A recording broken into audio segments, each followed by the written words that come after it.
That's the police. Someone listening in. The police have been caught trying to find journalists' sources, which everybody used to think wasn't legal. But due to something called RIPA, which is not a sort of BBC One 9 o'clock thriller, it's the Regulation of Investigative Powers Act. The police can do this. They don't even have to ask a judge. They can just go straight in and say, I want the phone records of that journalist because I want to find out who his source is. It is quite serious. And it's, you know, you don't have to feel sorry for journalists, but if they can do it to journalists, they can do it to all of you. You're absolutely right. They're not hacking into phones, but they are allowed to get, as you say, phone records of who's phoning who. It's very, very interesting. You remember this? Some years ago, I had to give evidence for the DTI in a case called the City Slickers case. And they asked me for my phone records, and I said, I didn't keep them. They said, oh, well, what a shame. Anyway, they got them. The DTI just got them. They got them anyway? Oh, yeah, absolutely. Do you remember that was the one where, when Piers Morgan was editor of The Mirror at the time, I think? He was, yes. Yeah. I gave evidence against The Mirror. Did you do it in that voice? To protect your identity, did you appear as a 7-year-old girl? Is that the thing? Behind the screen? You're right. It all hinges on... David Cameron, who gave an interview this week to... He's given a lot. He gave this one to Heat magazine. Ah, the tough ones first. Yes. David Cameron's in Heat. Yeah. That's why that lamb looked so petrified. Indeed, yeah. He began the interview by saying, wow, Heat must be where it's at. When I'm interviewed by the BBC, there's only one person. You've got a whole film crew. But they make television programmes, do they, Heat? Well, it's a magazine, isn't it? Yeah, but they make everything... There's not a magazine that doesn't have some online... It's multi-platform. Multi-platform, it's 360. They do the lot. 360. 360 commissioning. 360 digital. Yeah. Private Eye, I think, has just hired a town crawler, haven't you? Did you watch the debate last night? Yes, I did. It was great. It was No. You caught me out mid-lie, mid-question. No, I didn't see it, no. Was it good? So am I the only one who could bear to watch? Yes. Well, it was great. What was your favourite bit, Ian? The bit at the beginning when you realised Cameron hadn't turned up. That was very good. And then Clegg hadn't come either. Yeah.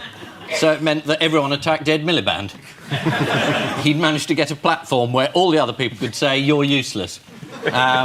And he couldn't say it's the Tories' fault because they weren't there. So it was a slightly unbalanced debate. But what do you think about David Dimbleby's frank confession at the end? I mean, did you guess? Ill-advised. Ill-advised, yeah. I agree, Even though we didn't see all of the debate, let's have a look at the highlights. There just seems to be a total lack of comprehension on this panel, and indeed amongst this audience, which is a remarkable audience even by the left-wing standards of the BBC. I mean, this lot's pretty left-wing. Hang on a second. But very interesting. Hang on a second. When you talk Nigel, about let me housing, just say one thing. Yeah. This is an audience that has been carefully chosen, not Very by the carefully. BBC, not by the BBC, but by an independent polling organisation to represent the balance between all parties. It's never a great idea. Very good. Very good. Very good.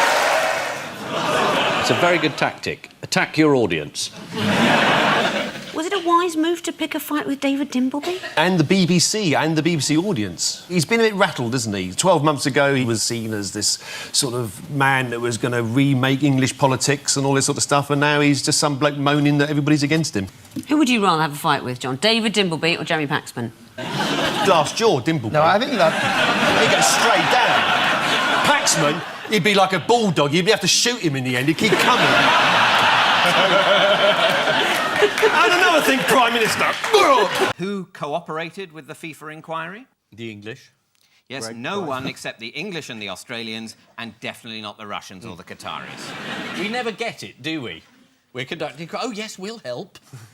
You're guilty. But why... I mean, why would anyone believe the Russians could be corrupt? But why didn't they cooperate with the FIFA inquiry? Because they destroyed all their records by accident. Yes. As you do when someone says, I'm conducting an investigation. It was simply that the Russians were unable to provide more than a few documents from the bidding process because the computers they used during their bid had been leased, they were returned and subsequently destroyed by their original owners. We must bid for the World Cup. First, we must rent some computers.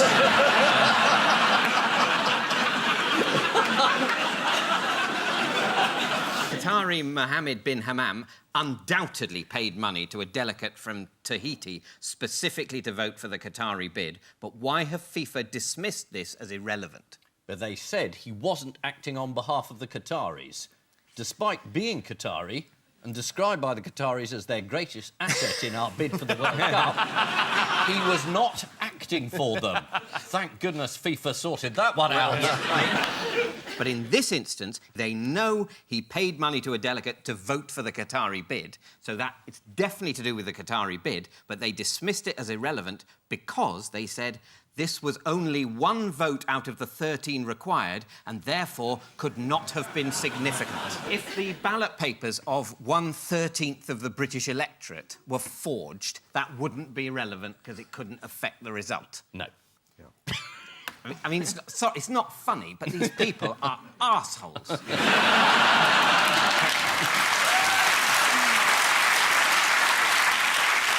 What, according to the FIFA report, did the English bidding team do that was so worthy of condemnation? They organised a gala dinner Yes. for Warner and generally sucked up to him. It's almost sweet, our pathetic attempts to bribe them. We sponsored a dinner for Caribbean football to the tune of £30,000 and found a part-time job for a friend of Jack Warner. That's the Jack Warner that the Qataris paid over $1 million to. I think they got a signed copy of your book as well. Did you see the exchange of emails between some of bin Hammam's staff as the allegations of corruption first surfaced? No. Well, they appeared in the Sunday Times. It starts, I need you to start shredding his correspondence. So soon? Yes, start from now. There are 3 years of filing to be shredded. Just do it discreetly, OK? What about the request from the Russians to shred? Fingers on buzzers, teams. Oh. Is this Richard III? Yeah. They dug him up and now they're burying him again. Yeah. They found him under a car park, didn't they? Under the letter R. It's an incredible story. Philippa Langley had an odd feeling that Richard III might be buried in a car park in Leicester. A year later, she went back to the site and the feeling returned, although this time someone had hand-painted the letter R over the parking bay. Amazing. For years and years, she was going, sure he's down there. There's an R. Why else would it be there? And they were like, restricted parking. She's like, no, it's too easy. People have had so much fun looking for him. Why don't they hide him again? Yeah. And in 100 years' time, they'll be, hang on, I was in Lidl, I saw this R on the floor. Doesn't seem to be a recent story. They found his remains and they're going to bury him somewhere. Oh, the story is Yes. that they think that it shouldn't be done with pomp and ceremony. Should he have a state funeral? No. It's either him or Blair. Chuck them in together. Why wait till he dies? He's going to get 3 days lying in state, first of all. Jimmy Savile actually had 3 days lying in state. Just saying. I think they're wise to have let a little bit of time pass this time. Do you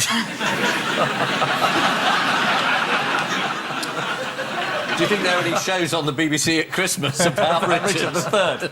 His great career. He'll be transported by a horse-drawn hearse which will visit churches and landmarks from the King's final days on a journey before his reinterment at Leicester Cathedral. So what's ironic about the ceremonial route which Richard... ironic He's got a horse. That was his last request, wasn't it? Yeah. And now they've given him one now, the poor devil's dead. It's a shame, isn't it? Too late. Yeah. Do you know who's conducting the service? Is it St Augustine? They're going to dig him up, especially. Bring him over. That'd be brilliant. No. Everyone invited is dead. They've gone to the top, the very top. Archbishop of Canterbury. Yes, Justin Really? Welby. Oh, Archie. Really? Wow. He's conducting the service. Why does this cortege and lying in state worry some people? He's dead. Why are they taking him places? I don't understand, man. Wave, look, remember, Richard? Do you remember the battle? What's happening? Of course, this bypass wasn't here then, but that was built in 1957. Taking the Euro Disney, you haven't seen any of that. You'd have to tell him who Mickey Mouse was, but he'd get into it, wouldn't he? And that's Goofy. He reminds me of the Duke of Norfolk. Yeah, just carry on. The other people are complaining about the smell. Just get on the ride. So, they're worried that people... You have to be 600 years old to get on this ride. People are going to boo. Is that what they think? That people are going to boo the procession and be anti it? According to Mary Mackenzie, a spokesman for the For Richard Society, already someone has placed a red rose on his statue at Leicester Cathedral. What a bastard. Yeah. He wants to think himself, look, he's not alive now, he'd be on £2 a week. Yeah, well, yeah. This is the reburial of Richard III. The funeral cortege will pass through Bosworth Field. Bit tactless. It's like giving Diana's coffin another spin round Paris. Richard III died in 1485. Historians point out that it's the most delayed funeral ever for a British monarch. Prince Charles doesn't agree.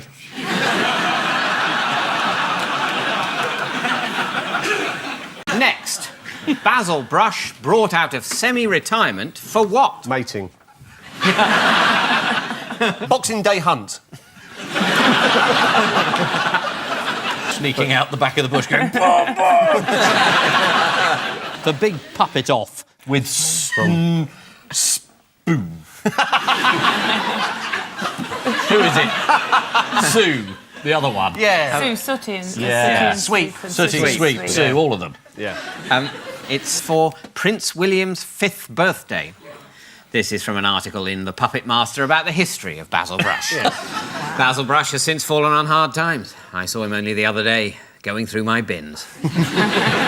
So where did David Cameron decide to start pumping himself up? Where did this happen? Yes. I mean, geographically, where? Was it in the Ghoul area? He was visiting the Institute of Chartered Accountants. Oh, yes, I see. Oh, that's a really pumped-up kind of place. Exactly right. Yeah, do you want to have a little look at this? Yeah. And if I'm getting lively about it, it's because I feel bloody lively about it. And if you think I'm going to roll over in the next 10 days and let Ed Miliband and Alex Salmond rack that, you've got another thing coming. Taking a risk, having a punt, having a go. That pumps me up. I think that passes for hysteria amongst the accountants. Yeah. As well as being bloody lively and pumped up, what else is David Cameron going to do? He's not going to put up taxes. He's not going to put up taxes. It's more than that, But how is he going to ensure he's that going he to does? pass By an a act of law Parliament. to stop people like himself putting up taxes? It's the most pathetic gesture I've ever seen. Saying, look, I can't be trusted not to just whack up income tax as soon as I get in, so I'm going to pass a law to stop me. Income tax, VAT and national insurance. Yeah. You know, in any government that comes in, historically, the first thing they do is they put up taxes, because they have to. And it's the only year you can do it where you're not worried about the election. So taxes will go up. He'll have to find some other ones. Or break the law and be arrested. Or maybe he knows he's not getting in anyway. Oh, the Kent police. George Osborne was very good on this in 2009 when because Brown was talking about passing legislation. Yeah, Gordon Brown outlawed child poverty. Yeah. Gone. Thank God for that. Don't have to worry about that anymore. It's against the law. No, it's finished. The low point of the media coverage this week, I think, was the analysis of Samantha Cameron's feet. In various newspapers where there was a shot of her with her shoes off and there were big close-ups and all the experts were coming in to describe... There's thought there was a slight yellowing of the toenails. Definitely a yellowing and could have been how caused... high heels were damaging her feet. Was it in the Daily Mail? Was it saying Labour poisons Sam's feet? Which football team does David Cameron support? Aston Villa. Well, he doesn't really know, does he? And he claimed to be an Aston Villa supporter, but then he said this in a speech. Where you can support Man United, the Windies and Team GB all at the same time. Of course, I'd rather you supported West Ham.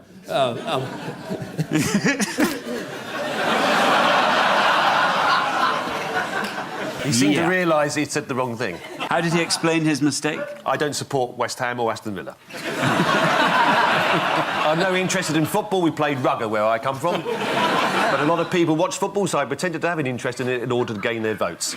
Paisley pyjamas, rather Indeed. small pattern. That's a middle-aged man. He's just enlarging it. Oh dear, that's one of your lot. Did you remember him? Yes, he was Minister for Civil Society. And he was being very polite in his way. This story is about a sting, isn't it? This is about a national newspaper, shall we call them the Mirror for the sake of argument, setting up a bloke to look like a woman and really just sort of enticing a Conservative MP to do something that some people might say was unusual. Yeah. Would you say it was unusual? Well, I think it's... I have to say, in all fairness, to wear Paisley pyjamas is completely unusual. How did the Mirror justify the publication of this story? They said it was really funny. Sorry, go on. No, in fact, they said Brooks knew Mark was a legitimate target as he was the Minister for Civil Society and the founder of Women to Win, a campaign to get more females into politics. It would only be hypocrisy if he was the Minister for Genital Concealment. Then there is I think there is a public interest. Absolutely. Absolutely. Yeah. The Sunday Mirror's editor vigorously defended the paper's actions, saying, subterfuge was used in this investigation and we have been very clear about that from the start. So, presumably, the correspondence began, hello, I'm a male tabloid journalist, posing as a 21-year-old blonde woman. Would you mind sending me a photo of your penis, please? A report by think tank, the Institute of Economic Affairs, cast doubt on the rail link's ability to improve the North. The report was called High-Speed Rail and the Regeneration Myth. Yes. By J.K. Rowling. There's too much transportation, really. I'm against any new train tracks or anything because it's never worth going anywhere. In my experience, if you think about it, have you ever been anywhere that it was worth going? There was a letter in the paper today said that we shouldn't bother with trains because they're going to be driverless cars. Yes. By the time it's finished in 2026, you'll just get in your car, say Birmingham, and it'll take you there. Can you get in this car and say other towns as well? The lead only stretches as far as Birmingham. How does it actually work? It's very complicated. What, you want to know exactly how it works? But what it is, cars will talk to each other. So if you are on a motorway and you come off and there's a pile-up round the corner, your car will be told there's a pile-up by the other cars that are in that pile-up. How they got the pile-up in the first place, I've no idea. They're not New Labour anymore. No. I hadn't noticed that. They're going to rebrand. Yeah, Labour. Labour Classic. They couldn't call themselves New Labour when Blair left. It's like when Mike Nolan left Bucks Fizz. They couldn't call themselves Bucks Fizz anymore. Labour could go with Bucks Fizz. Champagne socialists, but slightly diluted with orange juice. And the Lib Dems, what are they? I think they're going to sit this election out. Yeah. It's probably... They've got a note from their mother. I think they'll play the sympathy vote to a certain extent. Just have Nick Clegg topless holding a puppy, just looking into the camera like that. According to the Sunday Times, what has David Cameron decided to do? Resign. No. Go on holiday. No, this is about the TV debates. He's going to debate with Nigel Farage. He's going for the toughest one first. That's right. Cameron is going to take on Farage. According to the Sunday Times, Cameron wants the TV debates to be in a 2-3-5 formation. So that's Cameron Miliband, Clegg Miliband Cameron, and Farage Cameron Clegg Miliband with Yaya Toure behind the strikers. Thank you for laughing. I don't know what that meant. In other mistake news, why have Google been suffering from rogue anuses? Oh, yes. This is... there's a... Yes. Yeah. There's a computer program which misreads old print, so arms comes out as anus, so farewell to anus. I drape my anus across her shoulder in a comforting manner. This is what's happening. This is what's happening. They sound as if I'm making it up, but I'm not, am I, David? You're not making it up. No. The scanning technology they use to turn books into e-books can't differentiate between arms and anus in certain typefaces. Yeah. Here's a quote from John Mackay Wilson's Tales of the Borders. Poor Janet shuddered at the words which she heard him utter, for with strange and wicked oaths he vowed vengeance on the individual who'd persecuted him, and she flung her anus around his neck and kissed his forehead. From Georgina Bragg's Matisse on the Loose, she grabbed my anus and positioned my body in the direction of the East Gallery, and we started walking. And in the complete works of Washington Irving, there is a reference to the great captain, who had been one of his comrades in anus. Are there any other words that Google Books scanning technology is confused? Yeah, it can't do tax. Yes, it reads tax as free. No, it's burn and bum get muddled up as well, as in a patent for a carrier for an integrated circuit that talks of bum-in electrical contacts. God, Scotland, what happens? It's bums night. Where they all join anuses and sing old lang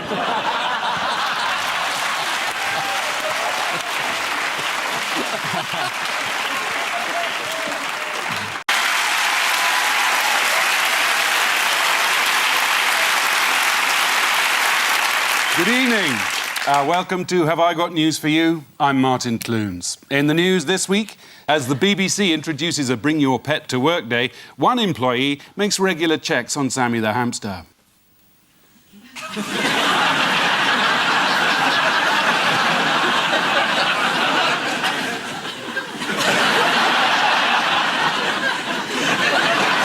The head of BBC Drama brings in a new voice coach for the cast of Jamaica Inn.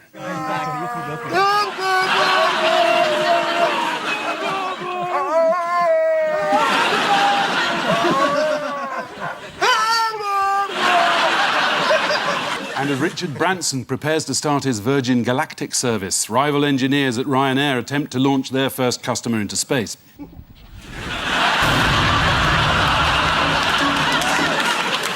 Any other Scotsman had a bad week this week? Well, David Moyes hasn't had a good week. That's the answer to the question. Oh, well done. Have a point. Somebody's going to step in as a sort of caretaker, do you know? Ryan Giggs. Ryan Giggs. Even I know that. Yes. Are you allowed to say his name in public?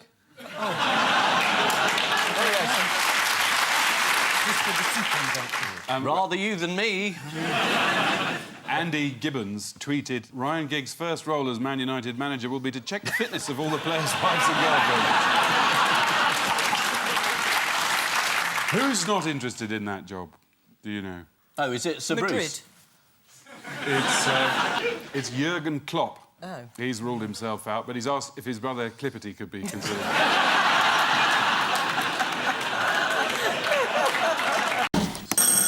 This is the most powerful number, 7. Is that right? They did a survey. I must have read this somewhere. They have. They've done a survey, and 7 is the world's favourite number. Ah, favourite number. Yes. Alex Bellos asked 44,000 people to submit their favourite number, and 7 proved the most popular. He describes it as the loner, the outsider, the Nigel Farage of the number 1. Shall we go through the top 10 world's favourite numbers? Yes. Yeah. Absolutely. What's at number 1? Number 10, sorry. So, number 10, what do you think? Number 9's number 10. No. Number 8's number 10. No. Number 10's number 10. No. Number one. No. 2. No, all numbers are available. Oh, 128. No, at number 10, the 10th most popular number is, in fact, 11. At 9... It's 10. No. 40. No. 21. No. 100. At number 9 is the number 2. 2. The most popular number in 8th position is 6. At 7, the 7th most popular number is 9, and the 6th most popular number is 13. OK, here's the top 5. This is going to be on Channel 4 for a whole evening. There'll be some talking heads in a minute. What do you think of 6? Yeah, love it. I've always liked 5 because it's a working class number. That's what I like about 5. Well, I think that 3, F for me. I mean, when I was first growing up, I thought 3 was a magnificent... Oh, sorry. I've started auditioning. Sorry. Where am I? But let's firstly complete the top 5. Yeah. At number 5 is 5. Yeah, And number 4 is 4. Yes. And number 3 is 8. Oh. At number 2... 1. Is 3. 3. The magic number, and of course 7 is the top one at number 1. But the study did ask people to describe the numbers between 1 and 10. 2 was thought to be cautious, wise, fragile and sympathetic. How do you think 3 was described? Nostalgic, sexy, unreliable. 3 is pretentious. Oh, God. 4, according to the people who responded to the survey, is laid back and a rogue. Yeah, this is absolute bollocks, isn't it? Nigel Forage. Oh, it's Maria Miller. She's gone, going into a house, not hers. Oh, she's changed her outfit. Oh, there's another house. That's probably hers. Oh, and it's a duck house. That's where she put her parents to live. No, he doesn't think that's funny either. She's resigned. She's resigned. She's gone. She said it was because she'd brought in gay marriage and the evil press were out to get her. But, you know, that's unfair, because, yeah, we were. But she did actually threaten the Telegraph when they brought it up. One of her assistants said, my boss is in charge of Leveson and press behaviour. The reason she went is the public are furious. They've had enough of MPs claiming expenses, and it's very damaging for everyone, isn't it, Nigel? Nigel, what do you think about her resigning? On the basis she doesn't even know where she lives, I wouldn't have thought she's fit to be in the cabinet, would you? So I'd say good riddance, frankly. I think it's absolutely disgusting, all these elected politicians using all these expenses to better themselves. It's disgraceful, isn't it, Ian? It is absolutely disgraceful, Mr Kettle. So why was Cameron so reluctant to get rid of her? He didn't want to look weak. He didn't want to lose one of the women in his cabinet. And he doesn't like being told what to do. And he's indecisive. And he's hopeless. It's not like the real world, is it? She's sort of lost her job, but she's just gone to the back benches. So it's not like...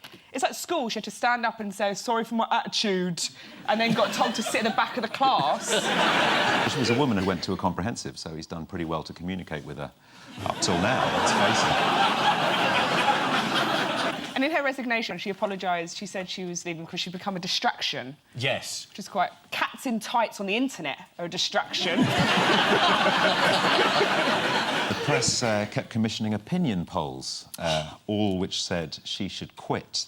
This is something David Cameron had actually told his MPs to think about when the expenses scandal broke in 2009. Subject yourself to the Daily Mail test. How would this look on the front page of the Daily Mail? Well, David looks a bit like this. Time for the odd one out round. Paul and Bernard, Antigone, Samuel Pepys, Bernard Cribbins, and some Franciscan monks in Leicester. Antigone, I don't know anything about that. I did the play once. Something to do with your career, Bernard. Storytelling? Storytelling. No. Well, we'll keep going. We know it. It's to do with holes and burying. Ah. Because hole in the ground. Bernard did a song called Hole in the Ground. Hole in the ground, yeah. How did it go? There I was, digging his soul, hole in the ground, so big as all around he was, and there was I. It was Noel Coward's favourite when he did Desert Island Discs. And he said, if you could only have one record, Mr. Coward, which would you take? He said, I'd take Mr. Cribbins doing Hole in the Ground. Why? I could translate it into French as I walked up and down the beach. True.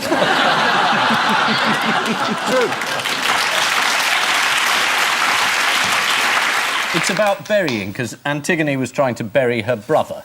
And her uncle wouldn't let her. The Leicester must be the Richard III burial. They want to bury him, or they did bury him. They buried him in a car park. What we're looking for is an odd one out. So they've all buried things. They all put stuff in a hole in the ground, apart from Bernard, who just sang about it. I actually put a man in there. Oh, OK, so it's Samuel Pepys. There's the clue. Because it wasn't a man, it was cheese. Yes. Damn. They all buried someone apart from Samuel Pepys, who buried his cheese, and that's not a euphemism. His cheese. Well done. And Right Said Fred... Right Said Fred, that finished with somebody getting squashed as well. Yes. Did you have any hits not involving fatalities? No, there were a couple of hymns, but... In Greek mythology, Antigone buried her dead brother. And how's the story end, Ian? Badly. It's a Greek tragedy, everyone dies. Yeah. So Antigone was sentenced to death to be buried alive. Yeah, not good. So she hung herself. Yeah, and then Bernard did a really funny song about it. Stop hanging about, Antigone. You're making a mess on the floor. We've just cleaned up last Saturday. We don't want to do it no more. All together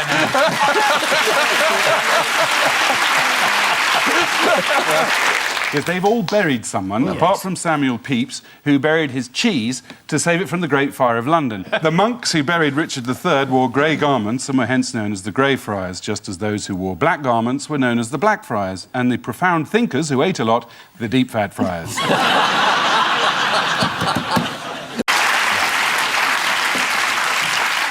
And so, to round two, the picture spin quiz. Fingers on buzzers, please, teams. Yeah.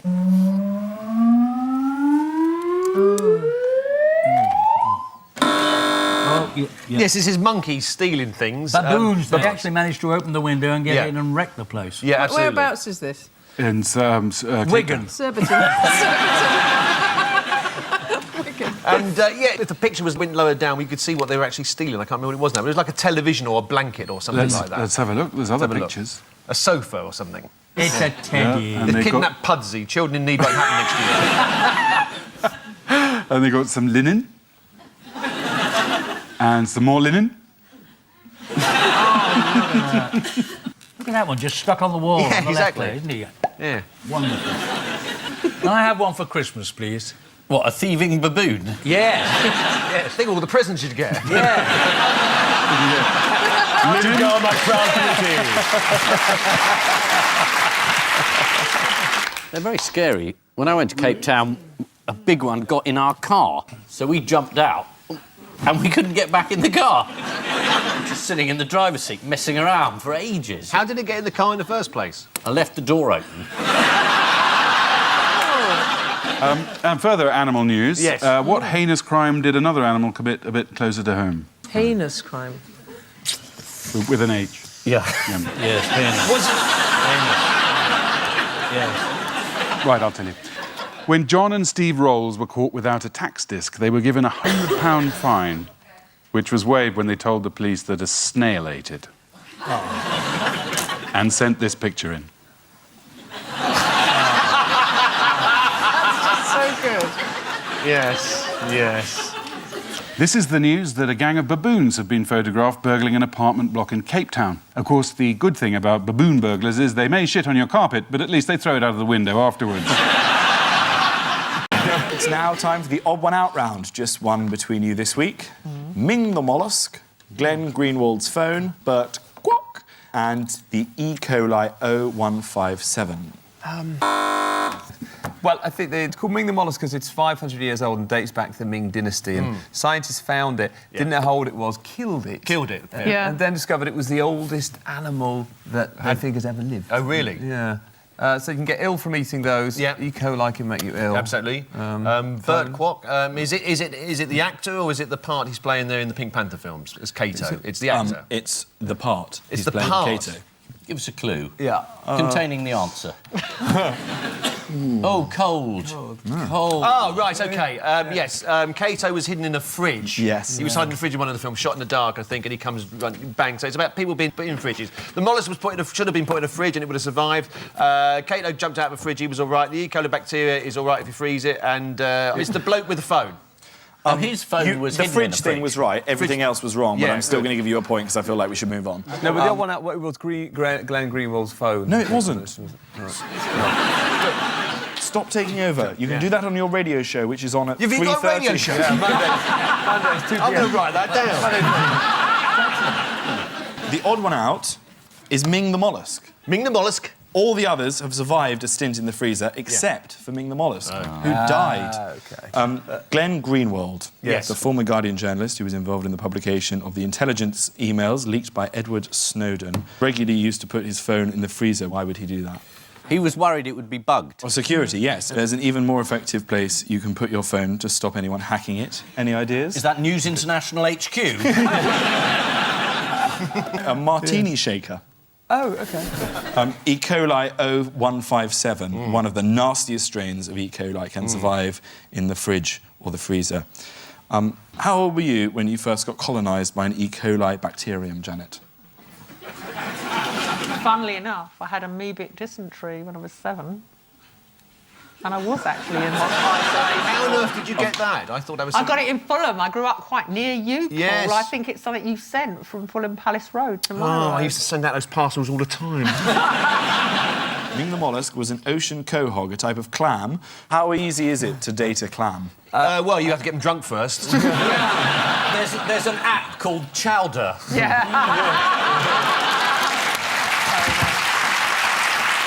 You need to watch out for chlamydia, though. It's quite... No, I've never dated a clam before. No. Pulled a few muscles. But if nothing else, this story brought out a certain solidarity amongst headline writers. What do you think the Independent, the Mirror and the Mail all went with for their headline? Clam dead after 500 years. No, that wouldn't be very good, would it? Shuts. Clam shut. Clam shell, clam shut, clam... Tears, cry. Yes. Clam claps mime artist. No! Are you taking the piss? You know what it is now. No. You do. This is what stupid people look like. I've never seen anyone worse at charades than you. No. That is a very good clam mime. We got the clam bit. Sorry. The sad bit, the sorrow. What would happen? Oh, damn, it's such a... A shame. Crocodile. What a shame! Calamity! No, that's terrible. What is it terrible? It's a calamity! I'm not mad, am I? You all got that. What were the tears for? How would that lead us to calamity as a pun? That was useless. Right, you're all going. You can be the panellist now. Come on. Festive season is upon us, and all the party leaders have personal Christmas cards, and they were in the papers this week. Let's have a look at them. This is Ed Miliband's card. Oh, Lord. No, it isn't. Oh, dear. That's the Bowden catalogue. I ordered that jumper. It's rubbish. It's sad, though, when parents wish their children were 2 inches taller than they actually are. It's sad, isn't it? Here's David Cameron's card. Oh, stop it. Just screams Christmas, doesn't it? But it's black and white to show which era we're heading back to. This is the card sent out by Nick and Miriam Clegg.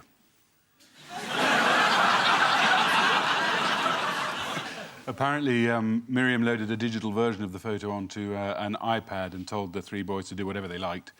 And when she'd erased that, she drew a Santa hat on his head. Finally, nothing says Christmas like the personalised card of a washed-up ex-UKIP MEP. So let's have a look at Godfrey Bloom's Christmas card.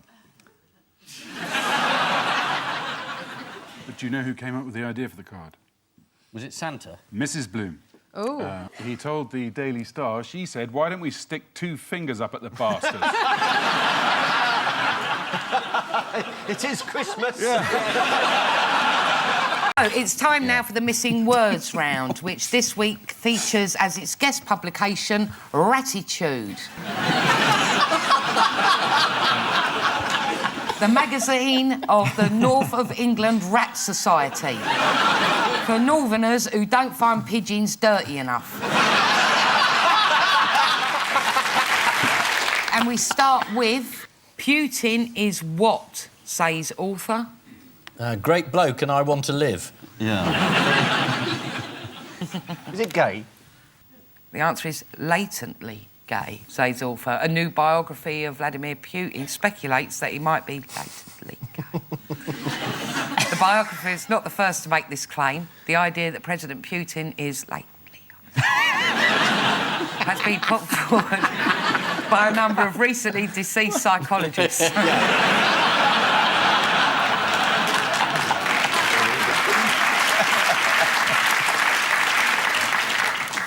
Next, chimps take what? Is it the fucking piss?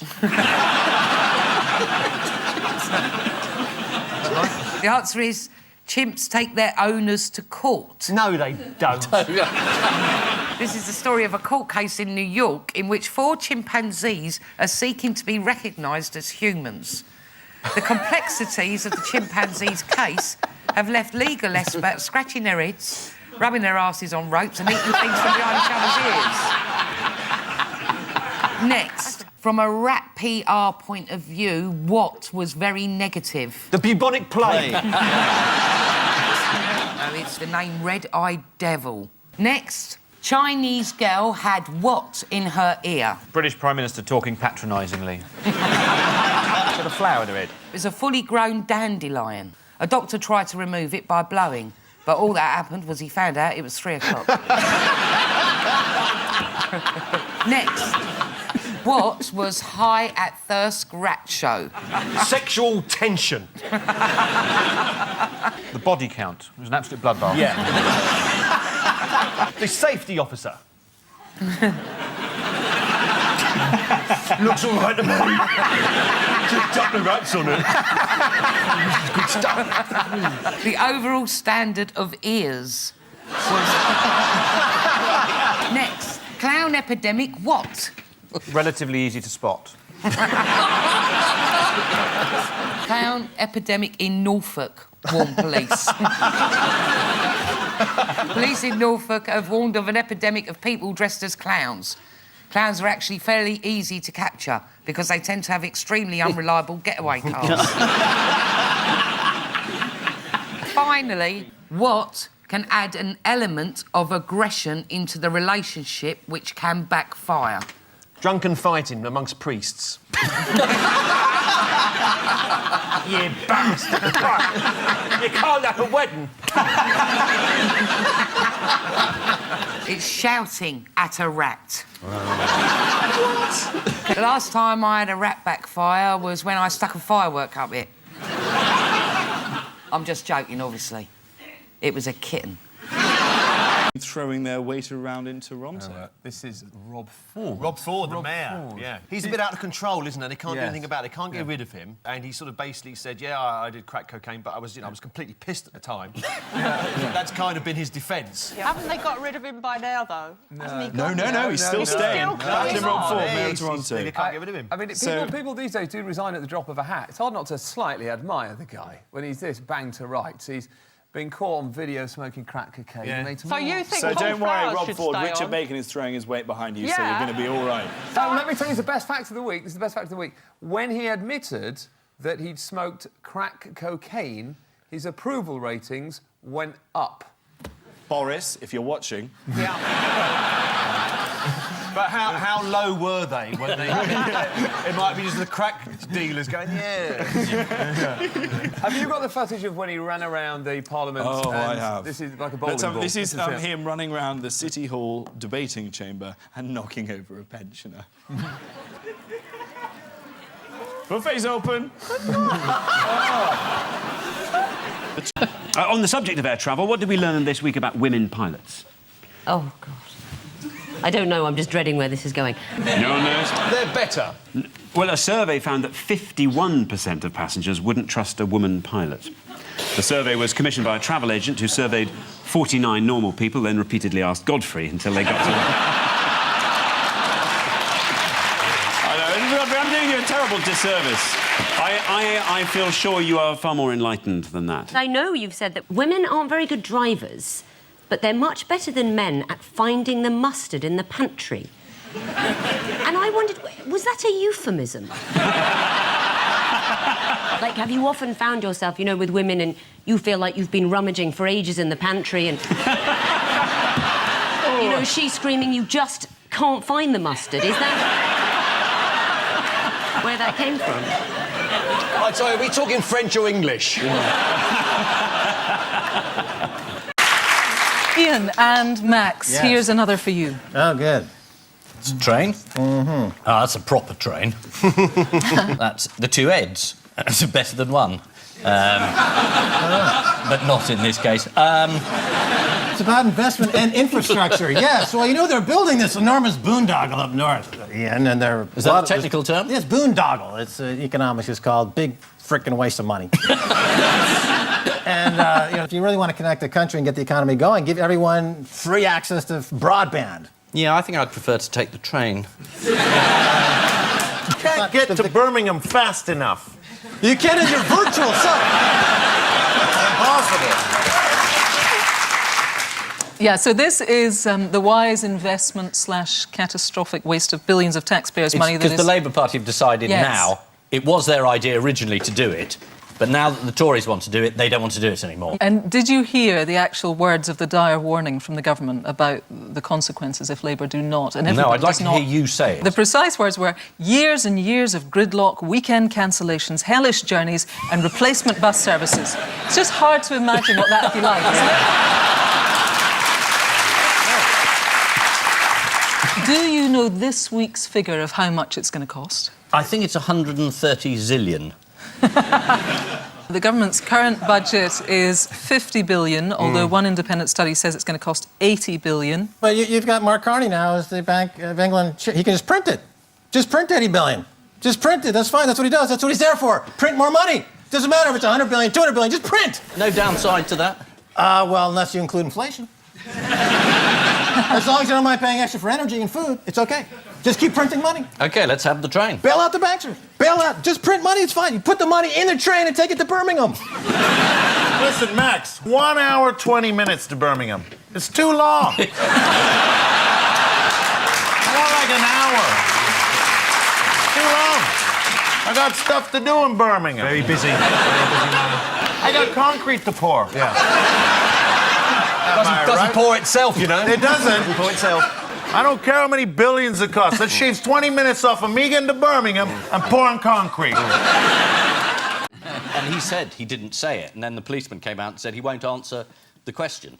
But he had a tape going in which he said, I admit I swore, and I'm sorry about that. He was wearing a wire. And the feds didn't realise. He turned the tables against them. Well, how long did the original incident actually last, the actual incident? 45 seconds. 45 seconds. And so far it's cost... £250,000 Yes, it has. Yes. to investigate. Can we get the Chinese pay for that? 160 million people in China watched it on YouTube. Yeah. But they must really not have liked him. There must have been a build-up of animosity towards him. Yeah, do you think he'd ridden up to the gates most days and said, open it? Yeah. Maybe. Open, come on! Bike here, eco! You know, it's a terrible dilemma. Do you believe a Tory member of the cabinet or a policeman? You know, public's got a real problem there. But, Police whistleblower has actually come forward. You mentioned that. They're all about talking about a whistleblowers, result. They're all whistleblowers. They all blow whistles. I don't think they do it anymore. Okay. Logically, it doesn't work. Mobile phone. When this show began, you could have done that joke. I don't mean today. I mean 20 years ago. I felt tense because you went very quiet. And I thought, oh God, I've cut across a friend of Tom Cruise's.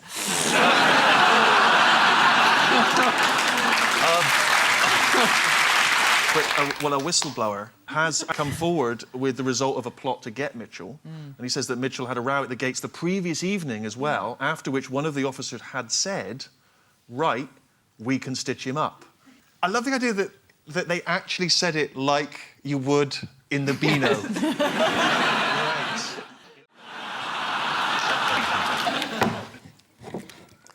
And so, to round two, the strengthometer of news. Fingers on buzzers, teams. Here's the first one.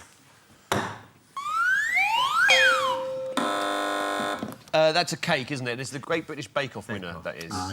There was talk about there being some misogyny. Some people on the internet were very harsh about some of the contestants, I believe.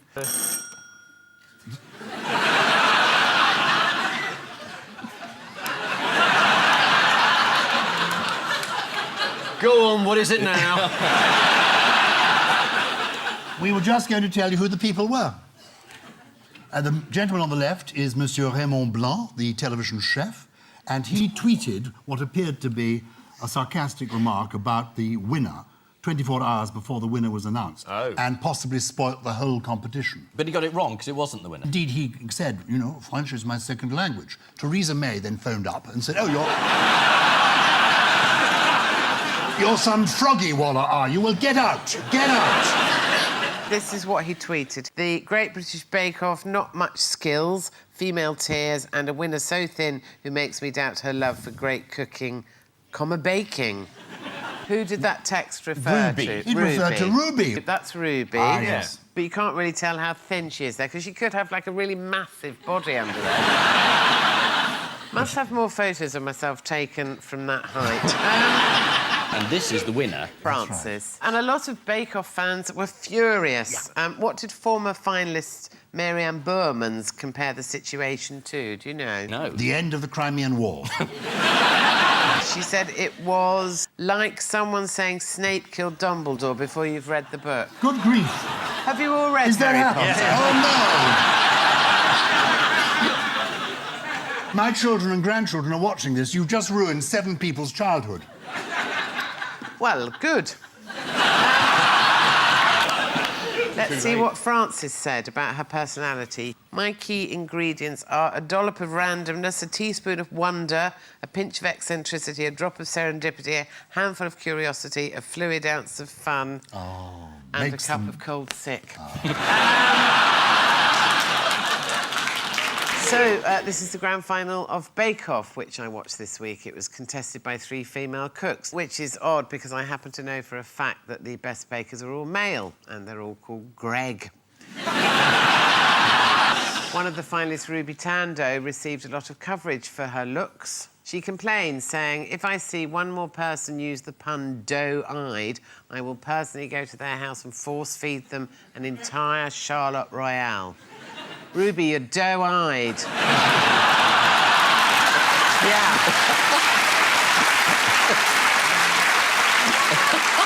That's dough with an O-U-G-H. If I'm not at home, leave it with my neighbour. Thank you.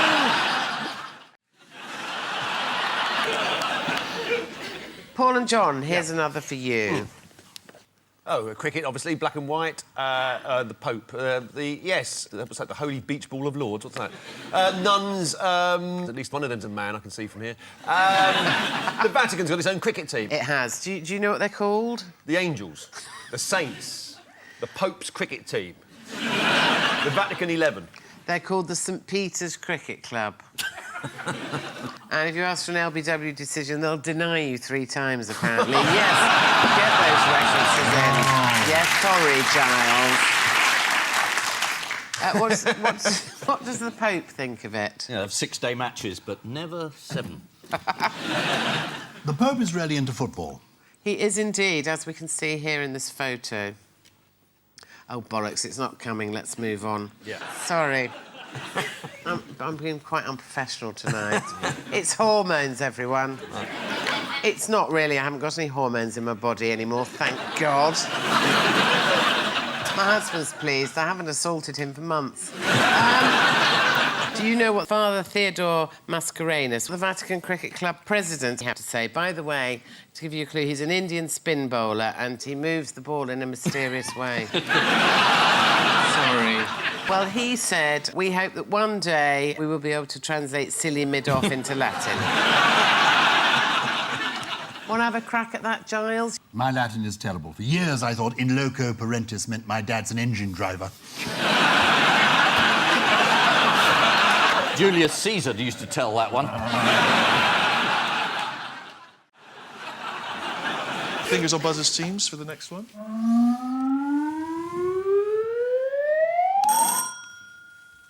Have they shut the Humber Bridge to stop people going to Hull? Stop people going to Hull? Yeah.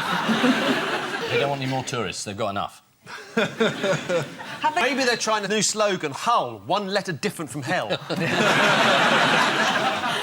be it, couldn't it? Well, you're in the right neighbour. Both of you in the right neighbourhood. John Prescott's from Hull, always MP for Hull. Yeah. That's why they just close Hull. Yes. He's not an MP anymore, is he? No, he's Member of the House of Lords. Oh, right. He's a lord in Hull as well. Is he the Lord of Hull? Well, I don't know. I am the Lord of Hull! It is to do with Hull, but it's actually The Economist magazine. They have a very specific view on Hull. It should be shut down. Is that what they... Absolutely right, yes. The Economist magazine thinks that the city should be closed down along with Burnley, Middlesbrough and Hartlepool. Closed down? It's closed down. Why? The Economist described any efforts to save struggling northern communities as misguided. You lived in Leeds, didn't you? I was born in Leeds. You were born in Leeds? Yeah. Should they close that down? Leeds is doing very well. It's Is it doing well? thriving. Have you heard of Leeds, Ian? Yes. Yeah? There's a football team in Leeds, isn't there? There is. Leeds United. Yeah. You see? Local knowledge. Paul, any view on Leeds? So good they named it once. Yes, this is The Economist magazine's plan to shut Hull. Grim, dull and uninspiring. The Economist comes out every week.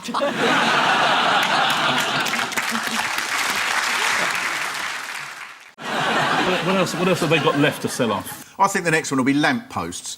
I think they'll sell off lamp posts and you'll have to put 5p in a little meter. And it'll give you just enough light to get to the next one and you put another... Somewhere George Osborne is writing that down, you know that.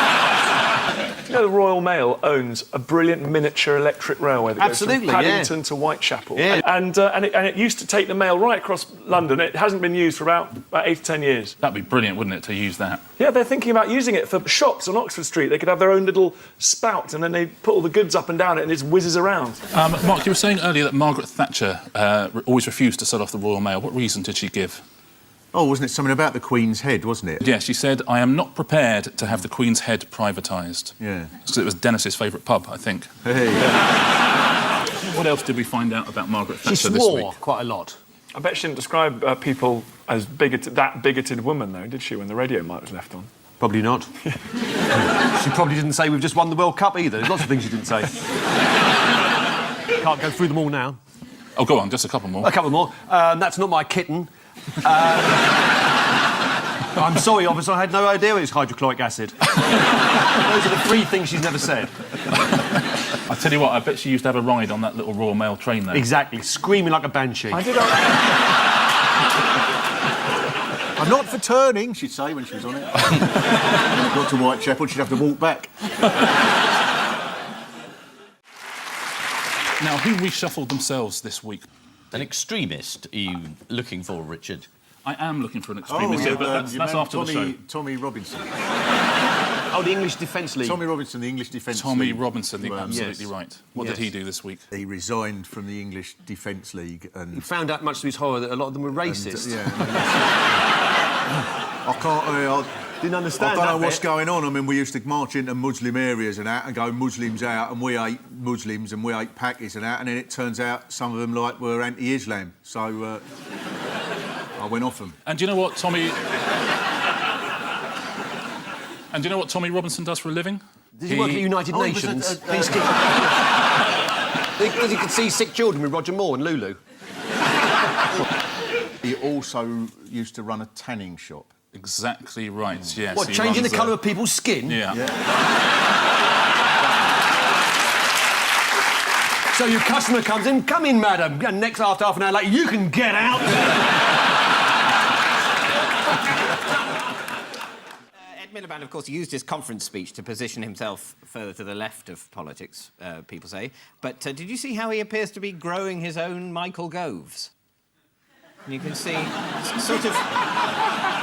It's like a Gove farm, and on the right, that's a sort of young beginner Gove, and then slightly more mature further to the left, and then the one on the left of the picture, that's nearly finished. Actually looks like the world's dullest boy band, don't it? No direction.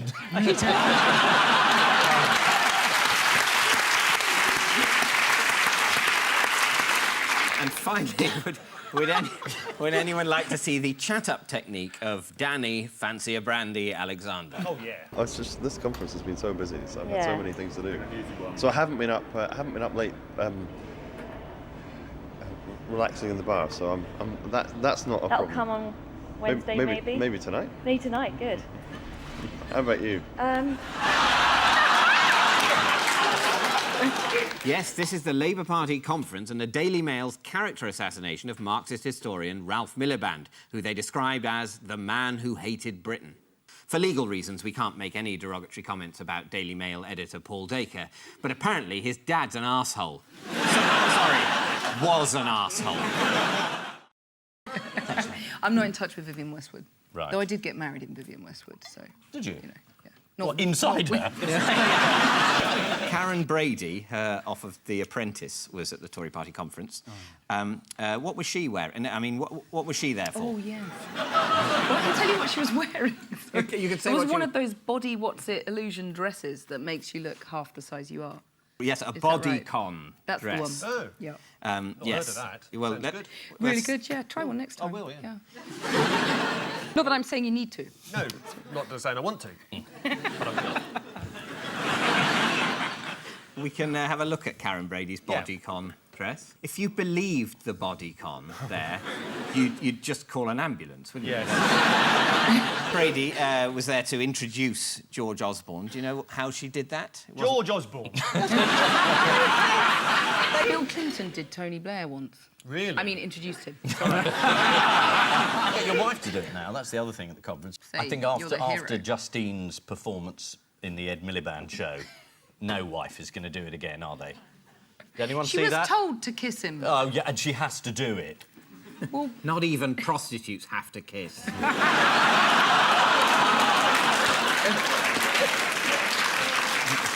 And there was also a spectre at the feast at the Tory conference. Do you know who that was? Oh, Nigel Farage. Yes, and I suppose the ghost of Margaret Thatcher was probably because she was there. invoked, wasn't she? Was she? The mummy. They did a séance. Anyway, he turned up, didn't he?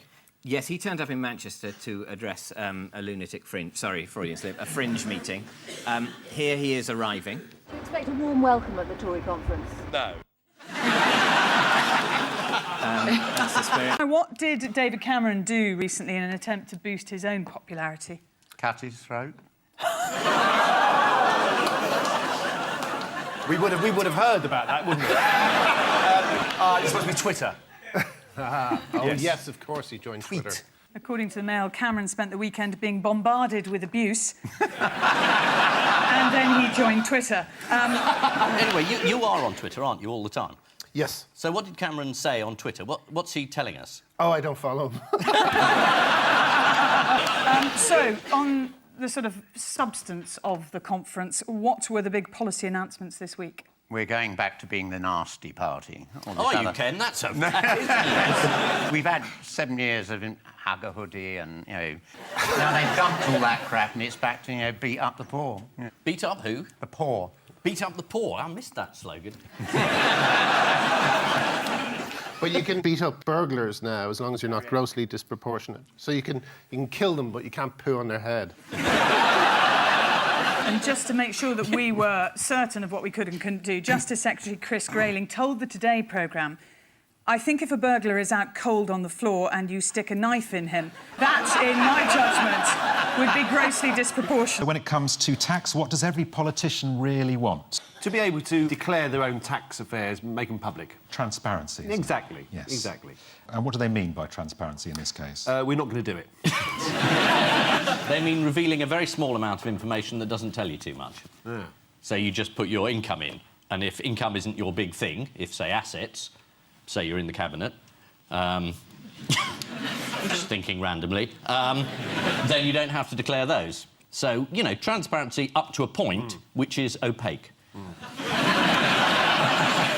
That makes a lot of sense, yes. Yes, according to The Guardian, there is an agreement between Cameron and Osborne that all senior ministers should be transparent. Let's hope... Let's hope they don't mean Eric Pickles.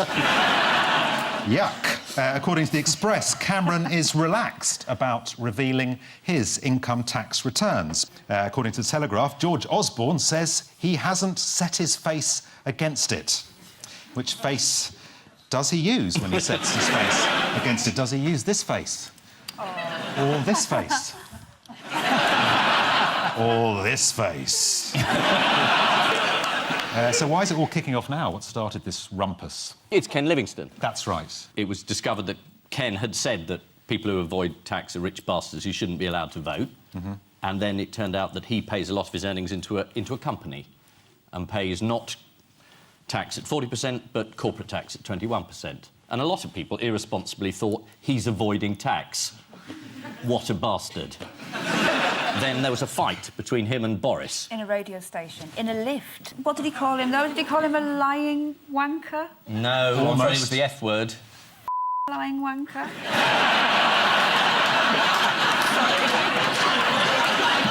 I'm not helping here, am I? Happens to be one of our finest banks. You're very close. Boris screamed into Ken's face, "You're a liar." Presumably a phrase Boris picked up from his wife. And we start with the biggest stories of the week. Ian and Nadine, take a look at this.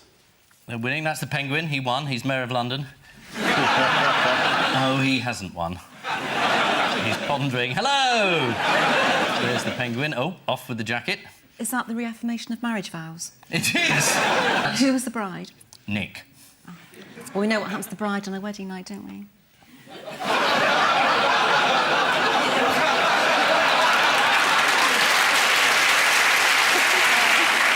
No, this is the elections, and it didn't go very well for the coalition. And the reason it didn't go very well is because Nadine attacked the Prime Minister. Nothing to do with the Lords reform being one of our main policies when the country's in recession. Yeah, absolutely, totally my fault, completely down to me. Excuse me, Miss Nadine, you say that it was your fault, yet your tone does not convince me. Yeah, you took a drubbing, didn't you, Nadine? Good result for Labour. How many seats did they gain? 740 823. We saw Professor Pongu there in Edinburgh. He beat the Lib Dem candidate. He did. The Penguin got more votes. 74 more votes than the Lib Dem. But I think that's because he was wearing black tie. People like posh Nadine, they do really. But is there already a whiff of scandal? There is a belief that perhaps there might be a man inside this Penguin. Meanwhile, Boris Johnson narrowly won a second term in London. How did Boris respond when asked whether he had ambitions to become Prime Minister? You know. Well, according to the Daily Mail, he said he didn't want the Prime Minister's job definitively, categorically, emphatically. That means he does, then. But would you object to Boris as Tory leader? Because he's quite posh. I have nothing against where he was educated. It's how one relates to people who, I suppose, aren't posh. And the vast majority of people in the UK don't go to Eton or Oxford and do they not? Aren't privileged. You have to be able to relate to the ordinary lives of ordinary people, and Boris does that. What, you think he's in touch? Well, I know he's in touch with a lot of the electorate. That's why he's got a bike. So here's Boris celebrating his victory. Every inch the statesman. There he is. And we start with the bigger stories of the week. Yeah, great. George Osborne. Oh, it's just handsome hunks Friday. This is the autumn statement, which was quite cheery. George Osborne announced that it's not as bad as you think. It's worse. It's just so gloomy, it's unbelievable. Everything's up. Misery, austerity, poverty. Yes. It sort of makes you yearn for when people said, no, things are going to get better and it'll be all right. He just said, no, it's terrible. Until 2018, it's just awful. Yeah. He should have just thrown his paper and gone, it. Why bother? So that's his prediction, is it? No, Just... he's changed his predictions. His previous predictions, unfortunately, weren't true. Or didn't come true. Yeah. And his new predictions are much more realistic. Are they? Yeah, he says it's going to be really awful. He says there'll be negative growth for the end of 2012, which means it's a triple-dip recession. Ooh. Sounds like a delicious ice cream. But we have got growth. We've got the Duchess of Cambridge. She's having growth on our behalf. And she will be a beacon in my life. A beacon of hope. As I see my pension fund I started now worth 3 peanuts and a bauble. As I slowly rot in my You're shed. not going to slowly rot in a shed. Those are comforting words as we approach Christmas. It's always someone worse off than yourself. Yes. It is, yeah. As the Queen often reflects. What did Ed Balls say about all this? He got it all wrong, didn't he? He did, yeah. I didn't see it myself, but he sort of got the opening phrases all a bit wrong and it all collapsed a little bit. Yes, he said the national deficit is not rising, it's not falling. Yeah. That was his zinger. Yeah. Against the government. And they just sat there and they laughed at him. But then there was discussion about whether all this wasn't down to his stammer. He said it makes it much worse when people shout at me. It's so stressful and difficult, isn't it? All the It is. numbers and adding it up, and is it going up or going down, and who should we tax? And then people are shouting at you. It's very unfair on poor old Ed Balls, and it's been months since he's managed to find time to buy some sausage rolls for himself. You know... And he's got a terrible job because he's been saying, look, we don't need to, cut the debt this fast. And the government's going, no, we haven't cut it because we're useless. So he has to get up and say, you haven't. You failed to do the thing I told you would be a disaster if you did it. And it's a disaster. Yeah. No wonder he stammered. It's basically very sporting of him on the day that George Osborne gets up and shows himself to be an idiot who knows nothing, to say, I'll join in with you, George, and seem like the alternative is possibly worse. Look at this. Andrew Mitchell, the former Chief Whip. Oh, hello. Hello, hate mail. PC Pleb and Proud, the Hampshire Pleb and Proud. And that's Michael Crick, the reporter who's got to the heart of this story. What is the heart of this story? The heart... It's Christmas, panto. The heart of the story is that everyone thought that the bad person here was the Chief Whip, Andrew Mitchell, but it may be that it's the police themselves. Oh. Thank you, I said it was panto. That's sort of how these stories run now. I don't think the police would behave like that. What do you think, boys and girls? Oh, no, they wouldn't. They wouldn't fake a police log. Yes, I think they would. Would they have it in for the Chief Whip because he was trying to impose odd terms and conditions on them? Are we going to do the whole show like that? And does anyone know why that VT was pixelated at the end? It's copyright, isn't it? That's right. Almost everything. So beneath that pixelating, I think, there are the Olympic rings. Yeah. And in some cultures, are the rings considered pornographic? I think that's what's under there. They look like rings from here. Are you going to unpixelate it in an act of daring? I'm not actually allowed to show you, because if I did, I would get sent to Jordan with... No, the VT is pixelated because we're not allowed to show the Olympic logo because it comes under the remit of 2 Acts of Parliament preventing misuse of Olympic logos. Well, I mean, we could have got permission, but I'd have had to have jumped through all sorts of hoops. So, It was very heavily policed in China, wasn't it? Didn't they go into the toilets and if you get one of those hand dryers, they have to put sticky tape over the name of the company who do the hand dryers? Really? They're actually going to be doing that here, yes. Yes. In the toilets, soap dispensers, wash basins. And you're not allowed to take in any drink or product that isn't sponsored. Yes, yes. Which is going to be tough for the Queen, isn't it? Why? She's a brand. Oh, I see what you mean. I thought you meant brand. she liked a McDonald's burger. Yeah. She's having a full Adidas tracksuit run as we speak. Also, the athletes aren't allowed to tweet. I know there's like a really hardcore guidelines about what they're allowed to say on the internet about what they're doing, what they're... Like, they can't say, oh, I'm so thirsty, I love water. It has to be like, I love super action mega water.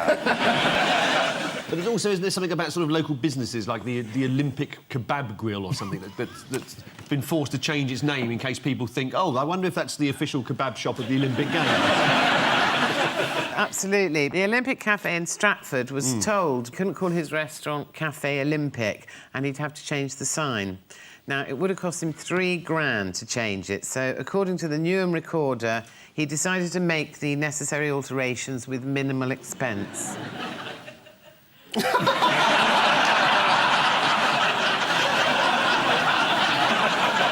That's very good. Well, he's painted the O out, so if you have trouble finding it, the Cafe Olympic is excellent value, and it's at 61 West Ham Lane, Stratford, E15 4PH. Now, there's all sorts Do you have to book? You probably do now. catch up with Adam Werrity. Do you remember Adam Werrity? He was Dr. Fox's friend. There he is. He gave an interview to The Spectator this week, and amongst other things, we found out what his plans are for New Year's Eve. He's going to spend it with the foxes. Yes, he is. They're very forgiving. Yeah. Is he a friend of Dr. Fox's, like William Hague had that friend? You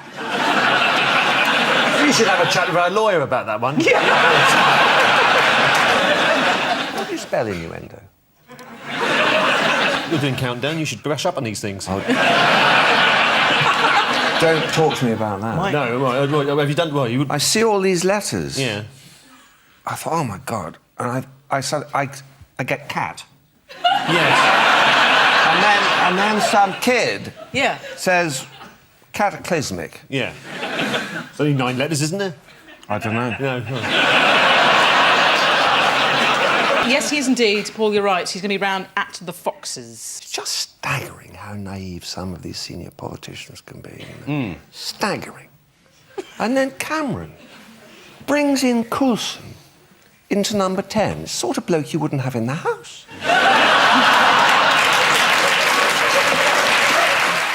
There is the happy man. Oh, there he is. Look. Yes, it's the new royal wedding for next year to cope with the economic straits, the terrible climate out there. It takes all our mind off it by saying, look, she looks like Diana. Look at her, look at her. And that's what we're all going to do. She's a commoner as well, because she's only upper middle class. What is it they said? She's going to make the royal family more accessible to the public? Yes. I think it sets a challenge for Prince Harry to go and find himself a proper scumbag. What was Harry's response to the engagement? It means I can get a sister. Deep coma.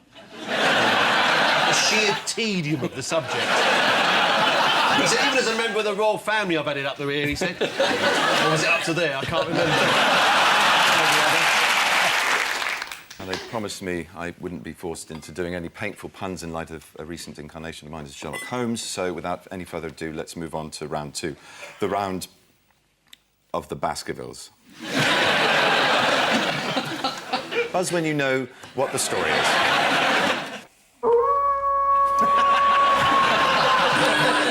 Yes, this is the Kim Jong-il, whatever his name is, and that's his son there. He's had sewn onto his lapel. They sat in the Korean town square and watched these idiots parading up and down with their boots, you know, identical marching and stuff. You know, just a ludicrous display of conformity. Yes. Yeah. Is pretty much what this is about. But let's just get the North Korean names straight, shall we? Yes, do. Who's this? That's Kim Il-sung. That's the Il-sung, father. the previous dictator. Oh, right, yeah. That's Kim Jong-il. Yeah.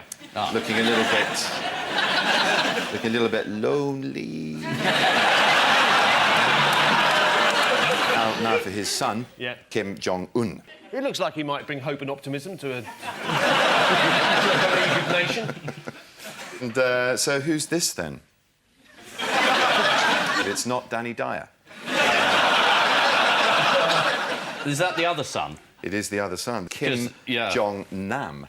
He's not got the job as next dictator. He's given it to the younger son. Because the father didn't like him. Do you know why he didn't like him?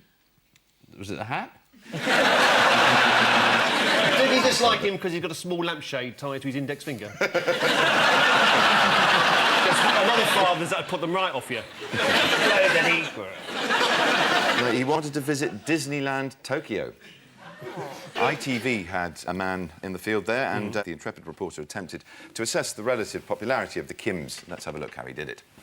There are no opinion polls in this country of dictators, but I did get a chance to carry out an extremely unscientific measure of the young general's popularity.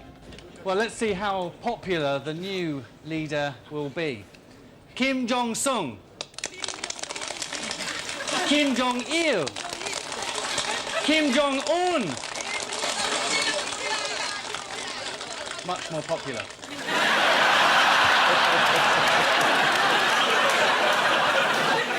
This is the unveiling of Kim Jong-un as successor to Kim Jong-il. Chief of the North Korean army, Ri Yong-ho, had a message for the nation saying, if the US imperialists and their followers infringe on our sovereignty and dignity even slightly, we will blow up the stronghold of their aggression with a merciless and righteous retaliatory strike. Adding LOL, smiley face, kiss, kiss. Ian and Nancy, how they look at this. That's a Tory MP. You can tell they're all like that. That's a Labour MP. Yeah. That's Tom Watson. Oh, Murdoch's been arrested. He's in the slammer. Bye-bye. And they can't bear to look. It's so sad. Yes, they are very sad. So that's it. Big news. Murdoch's inside. And he's... Not strictly true. No, it isn't, is it? I was suddenly in the world of fantasy. There's been a select committee, and they delivered their report. And they said that Murdoch was willfully blind.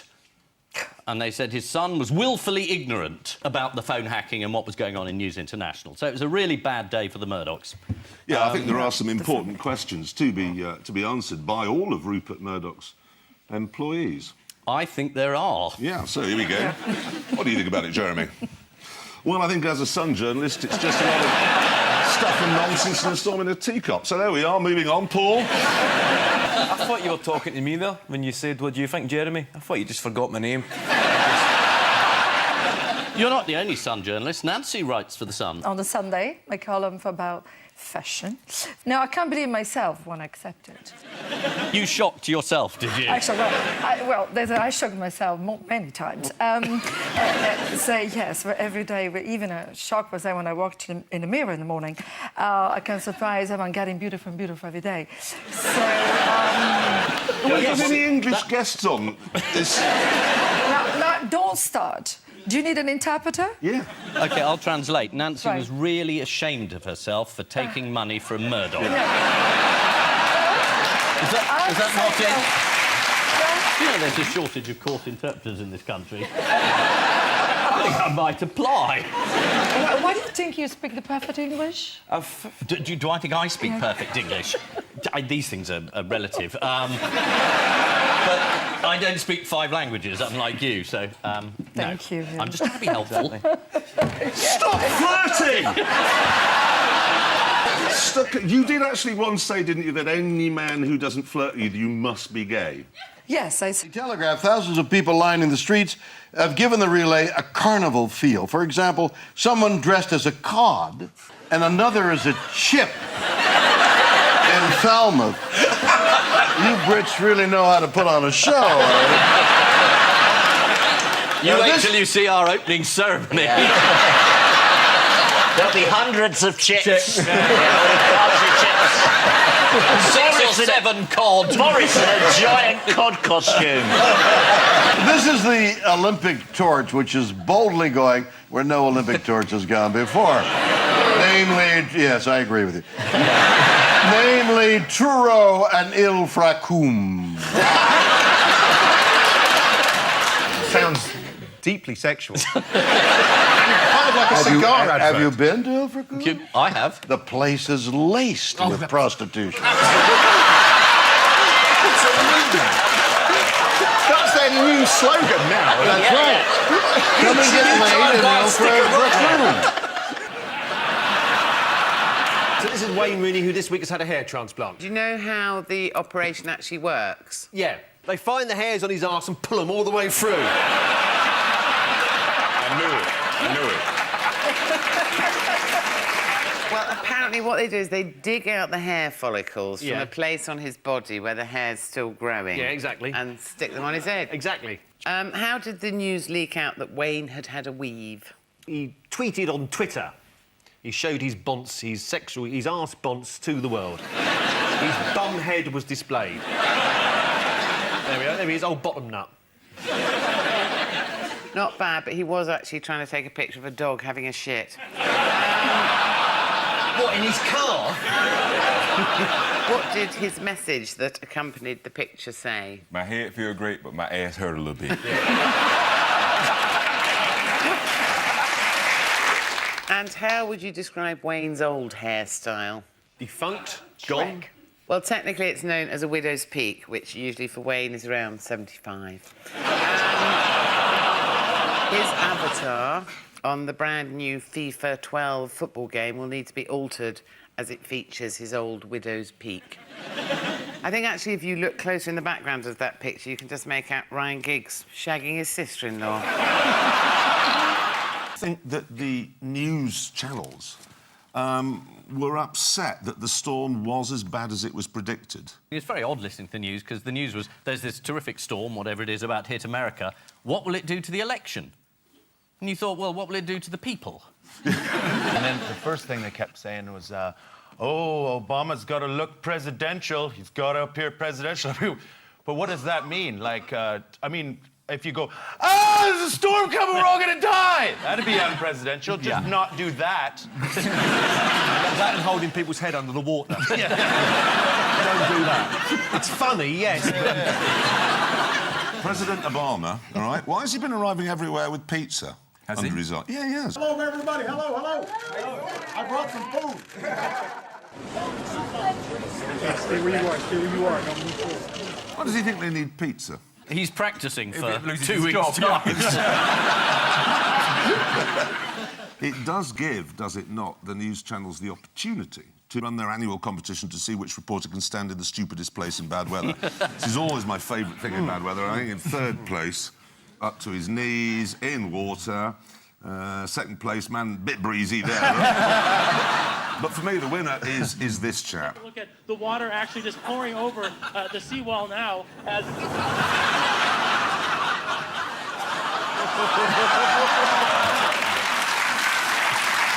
Always love that.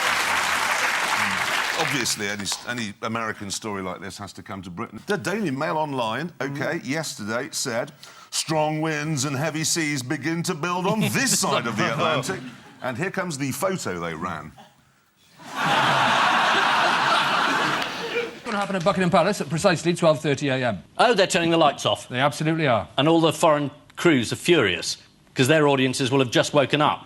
So when all the American broadcasters want to stand outside Buckingham Palace and say, here I am live, it's going to be completely dark.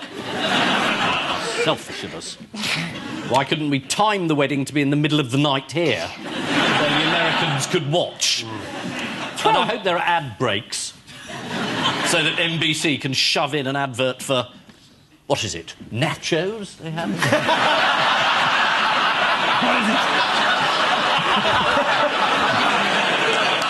According to the Telegraph, Kate has invited her very first boyfriend, Willem Marks. I like Williams that are too posh to bother with the E bit. It's very posh. Willem. What's your name? Is it Bill, Will, William, Willem? There's even a video wedding book for the public to sign. So let's have a look at some of the messages of goodwill and affection that have been left so far. Royal wedding will cost in one day half what the UK spends yearly on help for the unemployed. Oh, lovely. May their long and happy marriage be the last one of the monarchy of the UK. Vast numbers of people couldn't give the tiniest shit. Do I need to do this number 6 once? Do Helen Mirren. Yes, sorry. Oh, that's right. nice. We'd all like to do Helen Mirren, but we're doing a bloody quiz show, mate. That's what we're doing here. Helen Mirren played the Queen, of course. Oh, right, yes, yeah. And here she is, talking about John Gielgud on BBC Breakfast News. So that always inspired me. He always took kind of edgy choices. Yes, and he swore a lot, as I remember. And that was well, in that sort of wonderful voice you had. Exactly. that was you the little comedy. shit. He Oh, said, oh, no, you can't no. say it. Sorry. Take that back. That never happened. Well, it was in the original Not pre-recorded this time. If you heard that, we're very sorry. According to the Daily Telegraph, in musical terms, a song is an unlikely combination of choral and rap, known as crap. I think I'd rather like that. What? Zadok. Really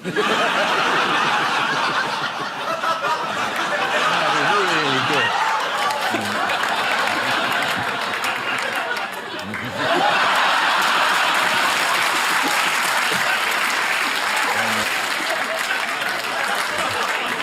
You'll never guess what I just imagined. I imagined that was empty. It's the best reaction I've ever got out of Paul. You've never said before.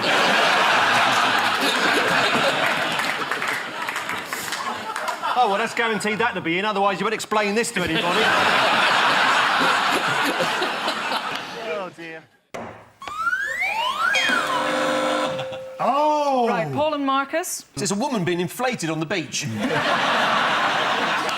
Yeah, that's the girl who was accused of being a Russian spy because she went out with a politician. They found that she wasn't a Russian spy, she was just a Russian. Yep, you're quite right. They thought she was a spy. She used to go into the House of Commons canteen and say, "These sausages are rather cold for this time of year." Sort of, the seagull flies high above Krakow. It sounded like secret messages. I think they actually thought she was a spy because she made a beeline for a member of the Liberal Democratic Party. So not very well informed, then? No. They thought, what other reason could there possibly be? It's phoning the Kremlin going, they're going to make corduroy compulsory. Indeed, this is Katya Zyteleviter, who had... I know, you bet you've practised that, haven't you? Конечно. Yeah, it was very good. That's all my Russian. That's very good. You just learned her name and that was it? No, конечно. I just said of course. Oh, of course as well, blimey. Здравствуйте. Меня зовут Кирсти. Как тебя зовут? Oh! Very good. Very good.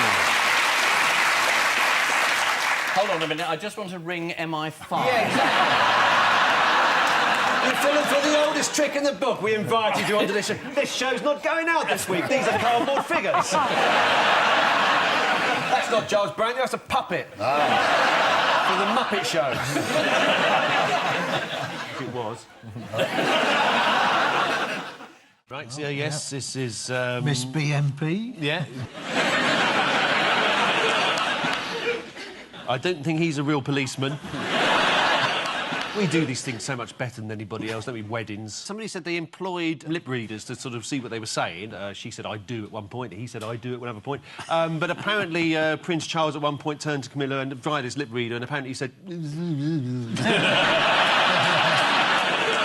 Yeah, what nugget did David Cameron share with Nick Clegg? I've never liked you. I want a divorce. Yeah. He revealed I had to have my trousers let out. Let's be honest, she's a good-looking girl, but there's no need for that. I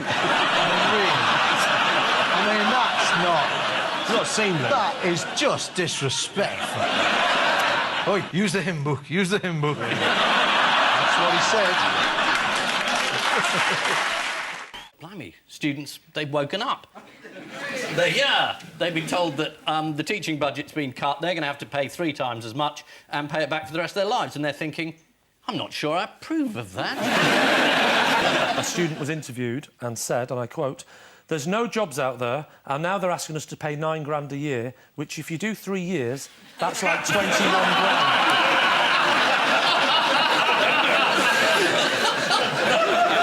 Of course, the Lib Dems were staunchly saying, of course, they wouldn't go up, which is great that they got in power and put it up. Yeah. Well, they had no idea they were going to be in power when they... Well, they could have... when they made these promises. Nick Clegg keeps saying it's the right government for the right time, which I think is such a seedy way to sort of dignify opportunism. You know, he would have made a pact with the Klingons if it meant a sniff of powder. I don't know, I think the Klingon manifesto was pretty good. No. I'm going to disagree here because the Klingons have shown in the past that they're hell-bent on world domination, so I'm glad the Liberal Democrats are in there with them. And the Klingons always get the Lib Dems to make the policy announcements. Absolutely. They're going to blow up a whole planet. They say, oh, get the Lib Dem to announce it. The Lib Dem party in this arrangement is the equivalent of the guy you see on Star Trek walking around the planet who you've never seen before is the first one to get killed. That's the Liberal Democrats in this scenario. But how does Nick Clegg look at himself in the mirror in the mornings? Just looks at David Cameron and sees the same thing.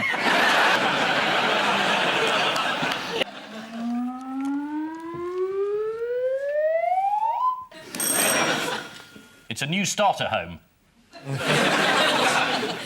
It's a man who's tried to post himself. Yes. Is it? Yes, it is.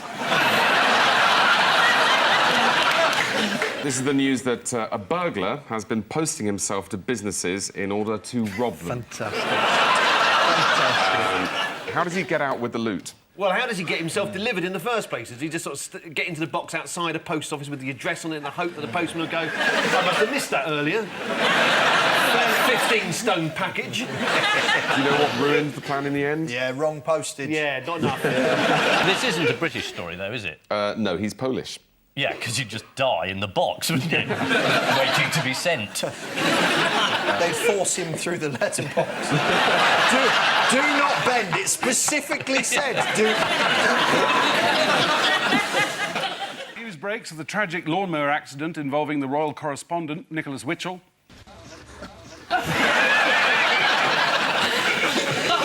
In Tokyo, inventors of the latest high-tech toy, the Kickbot, admit it may have been a mistake to base the software on the England team's recent performance. In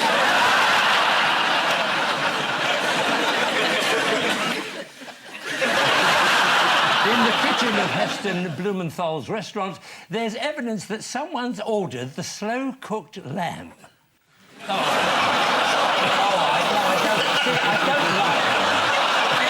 And after analysing the first leadership debates, body language experts conclude that in the event of a hung parliament, Nick Clegg would dither and then join the Tories.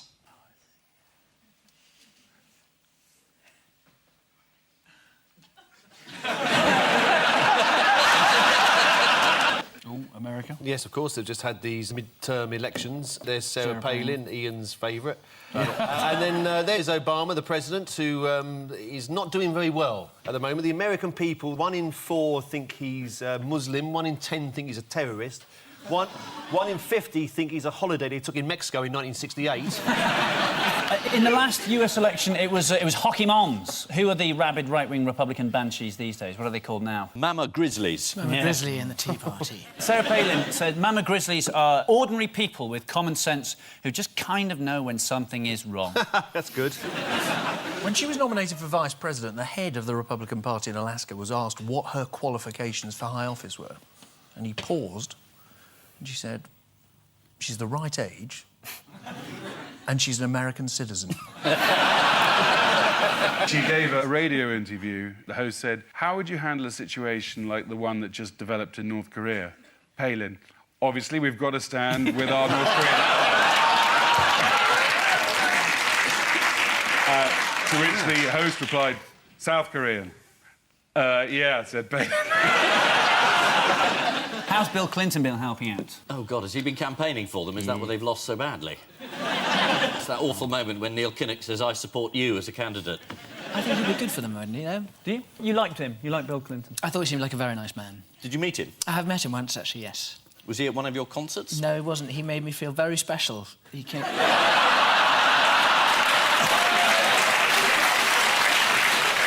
Did you keep the dry cleaning receipt? Yeah. On the eve of the election, Bill Clinton made his own contribution to the campaign. According to The Times, Mr. Clinton went through 9 different states, including arousal, ecstasy, exhaustion and guilt. Oh! Right, Paul and Marcus. There's a woman being inflated on the beach. Yeah, that's the girl who was accused of being a Russian spy because she went out with a politician. They found that she wasn't a Russian spy, she was just a Russian. Yep, you're quite right. They thought she was a spy. She used to go into the House of Commons canteen and say, "These sausages are rather cold for this time of year." Sort of, you know, the seagull flies high above Krakow. It sounded like secret messages. I think they actually thought she was a spy because she made a beeline for a member of the Liberal Democratic Party. So not very well informed, then? No. They thought, what other reason could there possibly be? It's phoning the Kremlin going, "They are going to make corduroy compulsory." Indeed, this is Katya Zyteleviter, who had... I know, you bet you've practised that, haven't you? Конечно. Yeah, it was very good. That's all my Russian. That's very That's good. it. You just learned her name and that was it? No, конечно. I just said of course. Oh, I was of course as well, blimey. Здравствуйте. Меня зовут Кирсти. Как тебя зовут? Oh, very good. Very good. Hold on a minute, I just want to ring MI5. Yeah, exactly. You're falling for the oldest trick in the book. We invited you onto this show. This show's not going out this week. These are cardboard figures.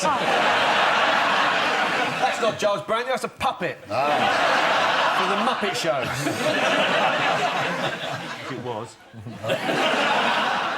In a desperate bid to claw back Sunday evening viewers from Downton Abbey, the BBC auditions a new weather girl.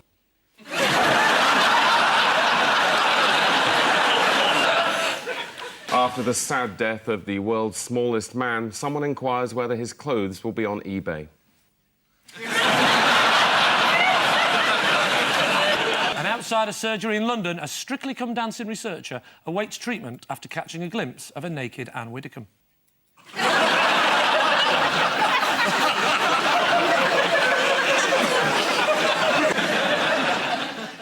America? Yes, of course. They've just had these mid-term elections. There's Sarah Palin, Ian's favourite.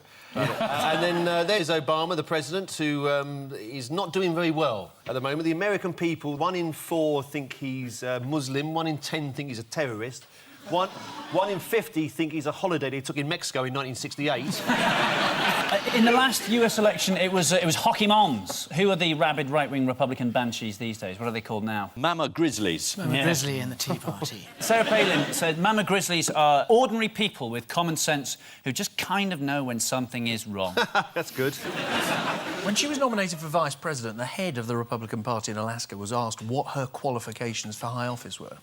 And he paused, and she said, she's the right age, and she's an American citizen. She gave a radio interview. The host said, how would you handle a situation like the one that just developed in North Korea? Palin, obviously we've got to stand with our North Korean allies. To which the host replied, South Korean. Yeah, said Palin. How's Bill Clinton been helping out? Oh, God, has he been campaigning for them? Is that what they've lost so badly? It's that awful moment when Neil Kinnock says, I support you as a candidate. I think he'd be good for them, wouldn't he, though? Do you? You liked him? You liked Bill Clinton? I thought he seemed like a very nice man. Did you meet him? I have met him once, actually, yes. Was he at one of your concerts? No, he wasn't. He made me feel very special. He came...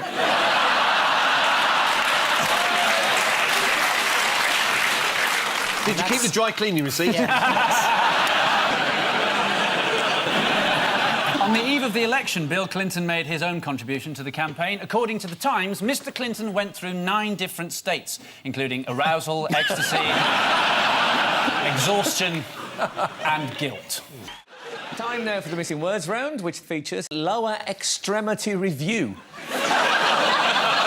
One of the leading bottom shelf magazines. And we start with Roomy Socks What? Invite lodgers. Oh, is this Wayne Roomy? Yeah, it's a piece of graffiti, Roomy Socks. Isn't it? That's what's happened to spelling in this country. Now, the answer is Roomy Socks can be worn by anyone. I used to what? Not now. Vote Labour. Says Blair. I used to love politics, but not now. Yeah, this is just... Oh, Anne Widdecombe. Yeah. No, no. Sorry, I got different. this thing where I just suddenly say her name. This is one of the least embarrassing times it's happened, to be honest.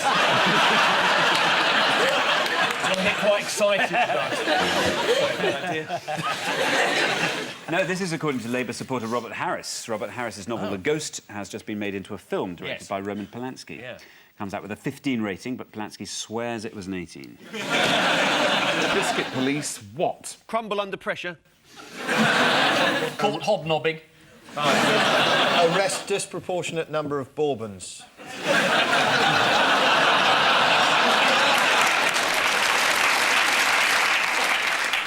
The answer is clash with 86-year-old granny. Next, what 3 musical dwarfs? Pavarotti's autopsy revealed. On the 3rd day of Christmas. Should not go to me. 3 musical dwarfs. 1 was 4'2", 1 was 3. The answer is Cheryl's birthday gift. Oh, this is such a lovely story. This is about the pensioner who shaved 10 miles off the marathon by taking a sneaky shortcut and ending up in the Guinness Book of Records. Unfortunately, he got it quite wrong and he actually finished before he actually started. He finished in 3 hours and 5 minutes, setting the fastest time ever recorded by anyone over 65. Over a distance of 12 miles. Why were suspicions first aroused that something fishy had gone on? Because he beat the team from Kenya.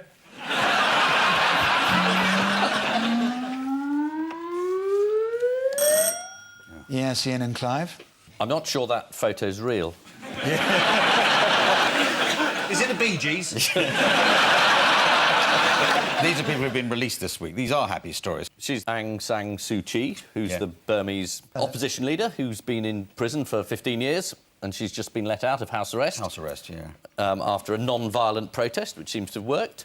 Is it Paul and Rachel? They were pottering around in their boat. They were taken by Somali pirates, and they've been released. Somebody must have paid their ransom. One of the reasons they're released is that the pirates were getting bored because they've held them for ages and it's not cost efficient. And the intermediary was a Somalian taxi driver based in London. So no wonder they kept waiting. They kept saying, yeah, I'll be with you in 20 minutes. It took 3 months. According to Max Clifford, the couple could make £1 million from TV interviews. Adding a successful book could double or treble that. With a movie, you could go up to 5 million, even 10 million. Then they really will be worth kidnapping. Here's another for you. Oh, yes, OK, this is a clip from George Méliès's Voyage to the Moon. That's a nuclear explosion.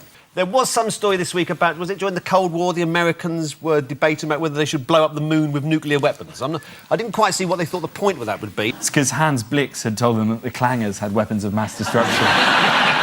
Obviously, the little boy was the bomb they dropped on Hiroshima, so they were looking at something a lot bigger. It was called a fat man. Would you like to see a picture of a fat man? Yeah. See? This is the actual bomb. You thought we were going to show you something like this. No. It's Eric Pickles. He's a member of the cabinet. Have you ever heard of him? Yes, I certainly have, but I didn't realise he was that large.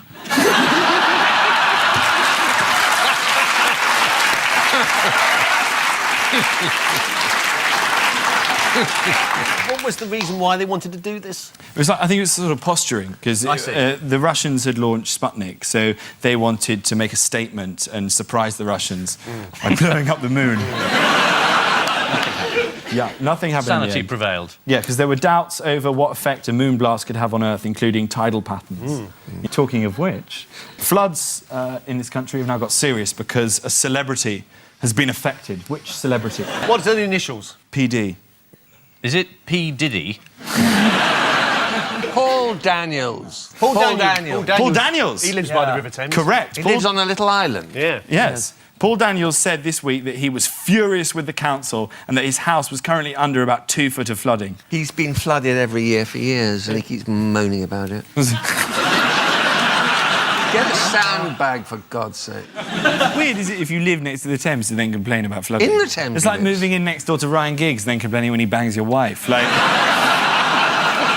you surely knew when you moved into the area. This is America's plan in the 1950s to blow up the moon. The plan to fire a nuclear missile at the moon was codenamed Project A119, although its purpose was later downgraded to finding a way of connecting Hartford and Stevenage. That is the actual road. Meanwhile, on Earth, the UK was again hit by widespread flooding. One of the people affected was magician Paul Daniels. He was stranded in his house. The emergency services said despite frantic efforts, they were running out of excuses not to rescue him. If there's no money, which they said there isn't, does that mean you now have nothing to talk about? If there's no money, it means we're in a mess, and as you know, the frequency of my appearances goes up. Oh, right. With the more that... And the money you make from that goes back into the economy. That would be the solution to all our problems. Right. Is it very, very bad? Do you remember how bad it was in the autumn of 2008? Yes. It could be at least as bad as that again. It could be. You know the end of Reservoir Dogs, when they're all red, lying in pools of blood, having killed each other? If that was a sort of standard on the sort of pestometer, where are we at the moment? The good news... The good news is things are a lot worse elsewhere. That's good news, is it? That's the good news. Tell you what, you wouldn't believe it looking at your reports. This is the last thing British banks needed. You're absolutely right, George. I mean, they need us like a hole in the head. Our banks have become chronically short of cash. Normal commercial sources have more or less dried up. But here's what particularly worries me. Frankly, we might as well turn the lights off and get under the duvet and stay there. Take a look at this. That's women bishops. Yes, it's welcome to Have I Got Pews for You. We must have had that joke before, Ian. No, there's a reason for that. No. There's the outgoing Robert Runcie hugging what could be a female member of the laity, or the lady. I think it's Rowan Williams, actually. Oh, it was Rowan Williams, wasn't Yes. it? Did I say Runcie? God, Yeah, he's I am dead, out but of date, in aren't a I? real sense, he's still with us. Essentially, as I understood it, there was an overwhelming majority in favour of women bishops, which means you can't have them. I think everyone was a bit startled, shaken and stirred. Shaken and stirred by this vote, because in this country... It doesn't help by repeating it slower and louder. I thought we bonded then, though. Me and... We have bonded. I was thinking of covering the Israel-Gaza crisis. No way on the women bishops. Yeah, well, I reckon the women bishops' story would keep it light. Just shows you how wrong I can be, doesn't it? I think that in this country we expect people, on the whole, especially beardy Christians, who wear sandals and who say things like, God bless. I think it's called Jesus. It's called Jesus in the Bible. We expect them. Jesus in the Bible. I know you're a Christian, Ian. What would you have voted Well, for women now, bishops? really, in this country, you can't go around throwing that sort of accusation at people. You are openly I'm a Christian. member of the Church of England, which is very, very different. Is it? Well, it is now. There are three houses. There's the bishops, and they voted for it, and the priests, and they voted for it, and the laity, they didn't. It's a very, very peculiar decision. But as it happens, everyone's very, very sad and very, very disappointed. They're going to do what the C of E does, is they say, we're going to take our time, we're going to pray for each other, we're going to bitch about each other really badly in private, and then in another 100 years, we'll have another vote. Yes, but as soon as that? Yes. No, it's all go. Reform's just like that amongst religious Well, groups, I'm never isn't going to it? make it, am I, as a women bishop? Do you know, I think you're not. I tell you what, though, this has opened the door for women imams. There's a whole gap in the market Well, what there. I think is that the women in the church... They haven't quite got round to that yet. But it was stymied by the laity, whatever that means. Whatever it means, it happened. Who are the laity? They don't know, they specialise in stymieing. Did News International senior executive James Murdoch boast about the way the company was handling the scandal only a week ago? Well, he said that they've contained the scandal and it's now in a box. Yeah. Yes, he said, we were really able to put this problem in a box marked fuck up. He called him a mafia don. Yeah. Which isn't nice, is it? Well, they were very upset about it, and they sent me a letter of complaint. Really? Pinned to a horse's head. What happens to the rest of the horse? I mean, doesn't anyone ever get a horse's arse? I suppose it must be for more minor misdemeanours, you know. What, a horse's arse? I think it'd be worse than a horse's head. Wouldn't it? Waking up next to a horse's arse? It's like... I think there's something personal about that. You might say that a horse's arse was more flirtatious, though. Flirtatious? That's an odd word to pick. That's an interesting window into your life, What, according to The Observer, did Rupert Murdoch do when Gordon Brown became PM and initiated an investigation into the phone hacking? He phoned up number 10. After the Guizy? Yeah. Their source was an ex-minister who wants to remain anonymous. Do you think, though, that Murdoch could just ring up number 10 during your time there? I know nothing. You know nothing? Is that why you were in the cabinet?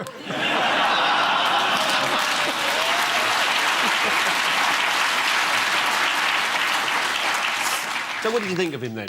What, Gordon? Yeah, he was all right, wasn't he? He was the Prime Minister. Yeah. And you can't have a more ringing endorsement than that.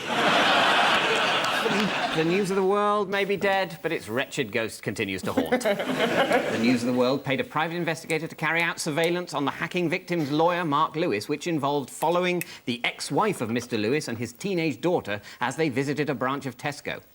Well, if you're looking to intimidate someone, every little helps. Legalising gay marriage, which threatens to rend the Tory party asunder. So who's behind it?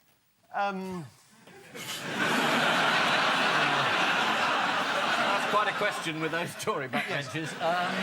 Ignoring the answer would fill other lesser shows. I would say... I don't know. Who is? It's Cameron Clegg. Cameron Clegg. And, Cameron Clegg, a gay married couple. Yes. And what is the Tory MP Peter Bone's big problem? His name.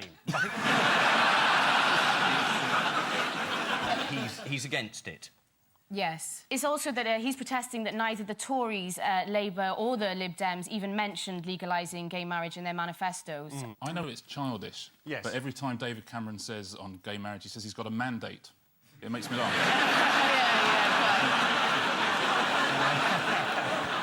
So what was the compromise position the government have worked out? You can't ask these questions. They can get married in church, but they have to keep the lights off so people can't see them. The churches that don't want to do it don't have to. That's the compromise. Yeah. And it seems they've come up with a solution that pleases no one. Yeah. They've also changed the Equality Act, so you can't sue a vicar for not marrying a gay couple. Can't sue a vicar, that's a great phrase, isn't it? You can imagine vicars running around getting away. Oh, can't sue a vicar! Can't sue a vicar! Do you always act them as camp, or...? I've got 4 or 5 vicars in my repertoire, Ian.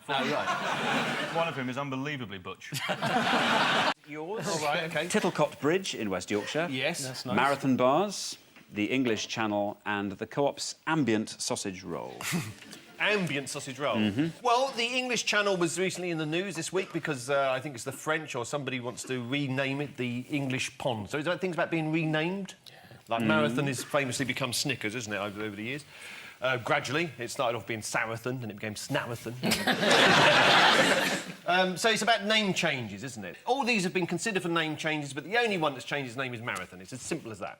No. The channel hasn't been renamed. No, right, yes, the channel hasn't been renamed. They've all been renamed, apart from the English Channel, which the EU planners want to rename the Anglo-French Pond as part of an effort towards breaking down national barriers by creating new regions of Europe. Well, that should improve relations between us and France forever. In 1990, marathons were renamed Snickers to bring them into line with the global brand. It was originally named after a horse belonging to the owners. Ironically, the horse had been gelded, so no longer contained nuts. So. Tittlecott Bridge, no one followed the story of Tittlecott Bridge? It recently saw its name restored to the more traditional Ticklecock Bridge. Yes. After angry local residents launched a campaign. Local newspaper The Pontefract and Castleford Express said the council had been embarrassed because ticklecock is a sexual innuendo. No, it's not an innuendo. No. It's a statement of fact. And which group was particularly outraged? Pedants. No, the Castleford area voice for the elderly. Their slogan is aye. On to the ambient sausage roll. Ambient sausage roll, yeah. Managers at the Co-op have agreed to remove the description ambient from its sausage roll labels after admitting they don't know what it meant.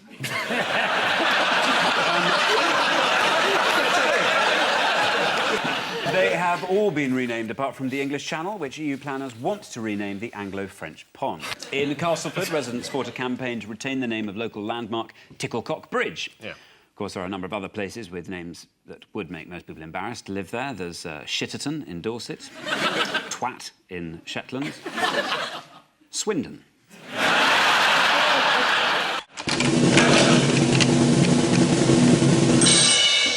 Goldman Sachs, they've been caught out, and the Americans are charging them with fraud. Goldman Sachs invented a bond to sell to people, which was based on subprime mortgages. So it was a pretty hopeless thing to sell to people.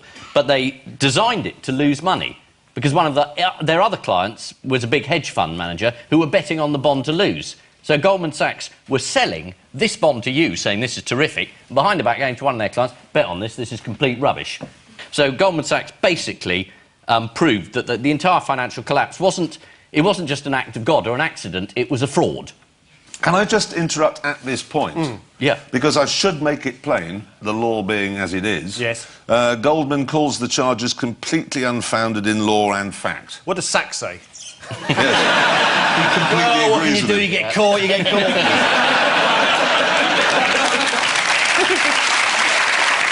Frankly, I can't see any of this making it into the finished programme. Are you worried about libel? Yes. Unlike you, I haven't ever been done for it before. I think there's very little chance of you getting any more than 2 years. Yeah. And anyway, Jeremy... Backstage, gear. he was saying what a bunch of crooks Goldman Sachs. You could present your programme from your cell. The mission could be to walk from one end to the other in the shortest possible time. And we start with the biggest stories of the week. Ian and Nadine, take a look at this. They're winning, that's the Penguin. He won, he's Mayor of London. Oh, he hasn't won. He's pondering. Hello! There's the Penguin. Oh, off with the jacket. Is that the reaffirmation of marriage vows? It is! Who was the bride? Nick. Oh. Well, we know what happens to the bride on her wedding night, don't we?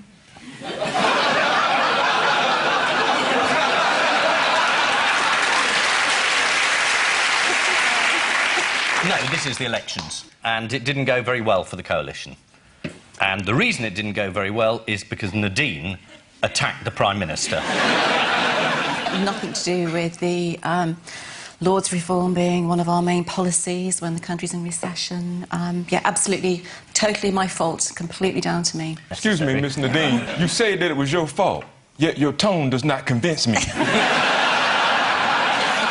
Yeah, you took a drubbing, didn't you, Nadine? Good result for Labour. How many seats did they gain? 740 823. We saw Professor Pongu there in Edinburgh. He beat the Lib Dem candidate. He did. The Penguin got more votes. 74 more votes than the Lib Dem. But I think that's because he was wearing black tie.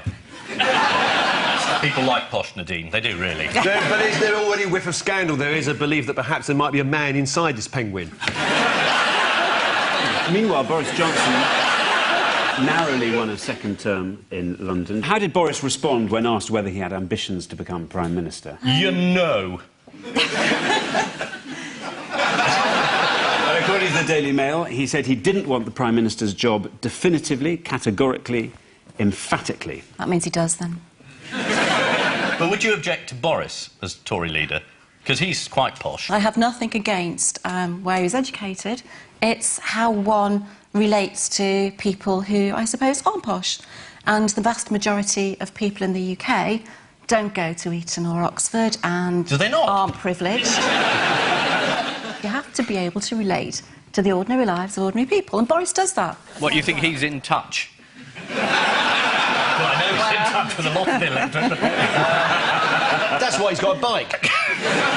So here's Boris celebrating his victory. Every inch the statesman. There he is. The 72 safety deposit boxes were left empty after they were raided over Easter weekend in London's Hatton Garden. The police revealed photographs from inside the scene of the crime this week. What did they show? Oh, they showed this amazing tunnel that had been dug out by the people who were involved. But the odd thing was, I read somewhere that everybody was confused because apparently one of the men would be too large to fit in it. They just need one little chap in and he opens the door, doesn't he? One little chappie. Yeah. He goes through this hole. I'd be interviewing jockeys. In my experience of blowing safes, yeah. Just one of them needs to be, like the little chap in Ocean's 11. Yeah. Now, the police have put out a notice. They are looking for a little chappie to help them with their inquiries. Do we know who any of the victims are yet? Mostly jewellery owners. Mostly jewellery owners. lots of gangsters. Lots of the things in safety deposit boxes are stolen, aren't they?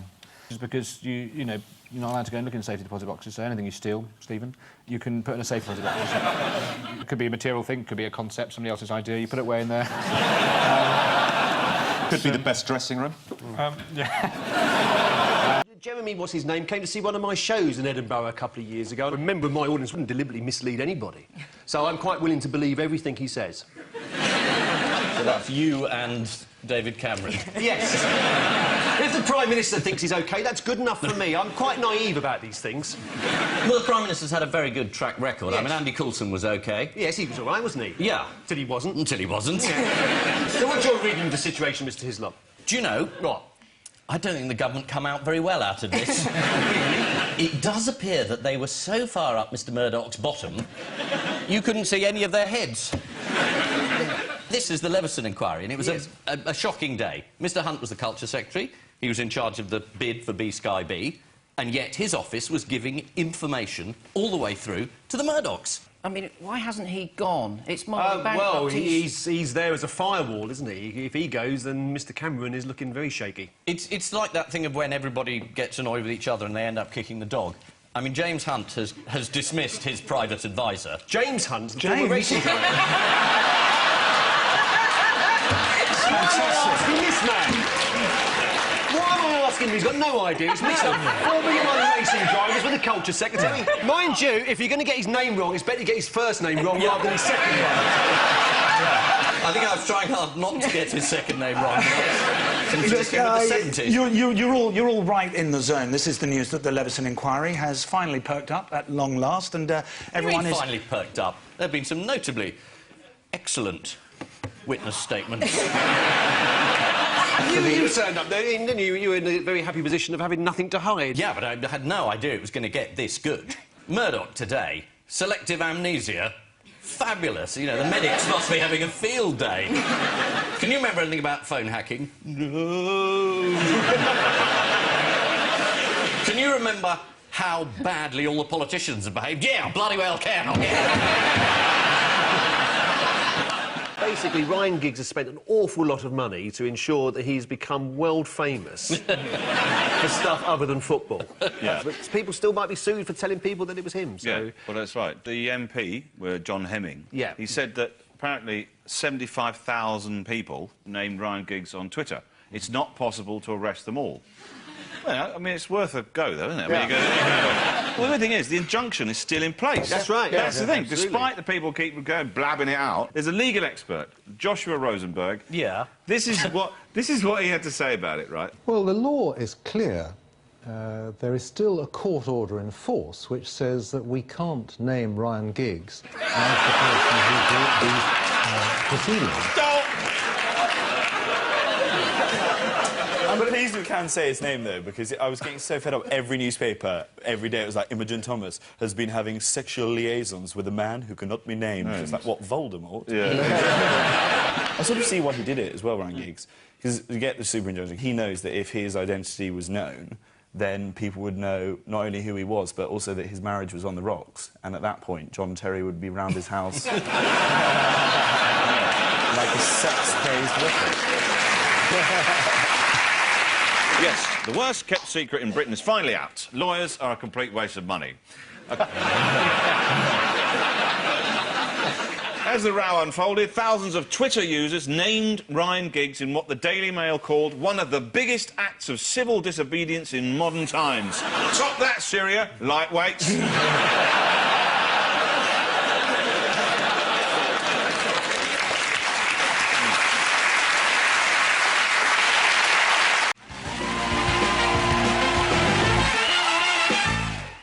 That really is enough about the government's bad week. Oh, no, sorry. Andy Coulson. Where did he unexpectedly find himself this week? In the back of a cop car heading to Scotland. Because? Because they want to have a word.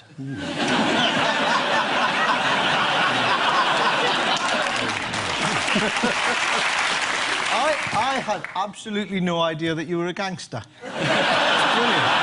Andy Coulson. He's been arrested for perjury. Yes. During a trial where someone else was on trial for perjury. Yes. While he was actually working for the Prime Minister, which is pretty shocking. Are you shocked, Alistair? I'm shocked. You. I'm glad you're shocked, because, you know, some of the people that this government have been hanging about with... Rebecca Brooks? Know her at all? I do. Were you shocked when she was arrested? I've been shocked by lots of things, Ian. He's been charged, though, not just arrested. Yeah. He's been charged. He's been charged. Which is why Ian's being so careful. Yeah. About Andy Coulson, if not about me. Well, they haven't charged you yet.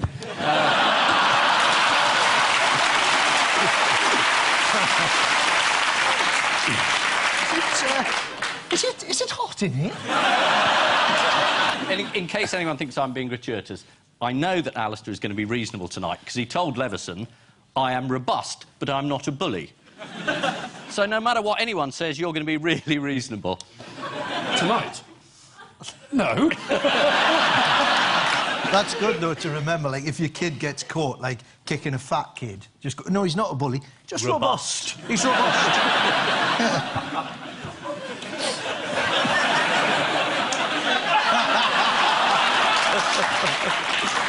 It probably seemed like a good idea when you said yes. Yeah, people wanting to vote. Unmanageable turnout of 65%. That's the Lib Dem votes being chucked in the river. Goodbye to you. Go and watch a film, one of your husbands. Hello, Gordon. So, did you stay up for Lembit? It was. It's the most important thing that happened in the election. Because? It's quite funny. I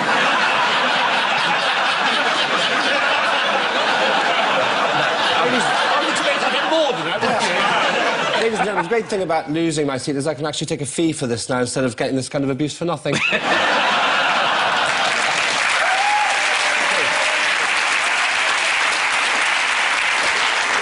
It is indeed the overwhelmingly indecisive outcome of the election. In fact, we only know one result for sure, don't we, Lembit? Can we get on with this? I've actually got an appointment with the job centre in about half an hour. They phoned earlier, they cancelled.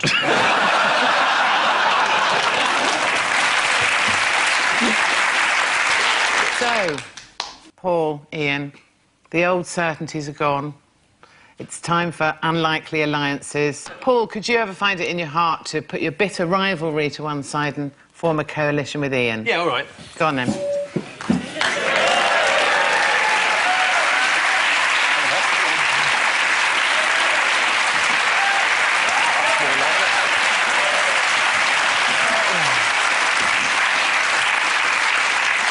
I've got a feeling you're going to win this week. Can I say I've always wanted this? Yeah. I've argued for it for years. And any suggestion that I'm doing it as a matter of convenience is not true. I agree with Nick. Paul.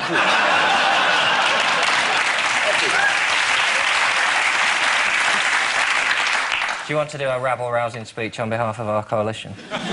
I think what we offer is not them, basically.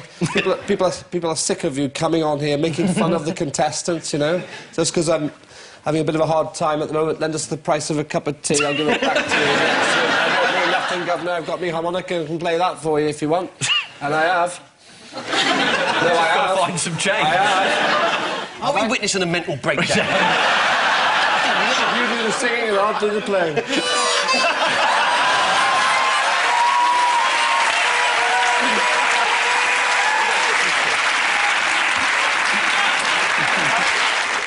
Blimey, students, they've woken up.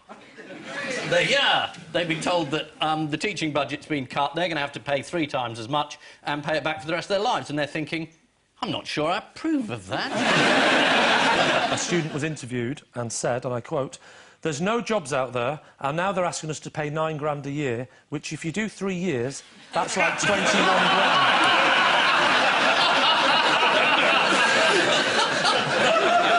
Of course, the Lib Dems were staunchly saying, of course, they wouldn't go up, which is great that they got in power and put it up. Yeah. Well, they had no idea they were going to be in power when they... Well, they could when they made these promises. Nick Clegg keeps saying it's the right government for the right time, which I think is such a seedy way to sort of dignify opportunism. You know, he would have made a pact with the Klingons if it meant a sniff of power. I don't know, I think the Klingon manifesto was pretty good. I'm going to disagree here because the Klingons have shown in the past that they're hell-bent on world domination, so I'm glad the Liberal Democrats are in there with them. And the Klingons always get the Lib Dems to make the policy announcements. Absolutely. They're going to blow up a whole planet. They say, oh, get the Lib Dem to announce it. The Lib Dem party in this arrangement is the equivalent of the guy you see on Star Trek walking around the planet who you've never seen before, is the first one to get killed. That's the Liberal Democrats in this arrangement. But how does Nick Clegg look at himself in the mirror in the mornings? Just looks at David Cameron and sees the same thing. What's going to happen at Buckingham Palace at precisely 12:30 a.m? Oh, they're turning the lights off. They absolutely are. And all the foreign crews are furious because their audiences will have just woken up. So when all the American broadcasters want to stand outside Buckingham Palace and say, here I am live, It's going to be completely dark. Selfish of us. Why couldn't we time the wedding to be in the middle of the night here? Then the Americans could watch. And I hope there are ad breaks so that NBC can shove in an advert for... what is it? Nachos they have?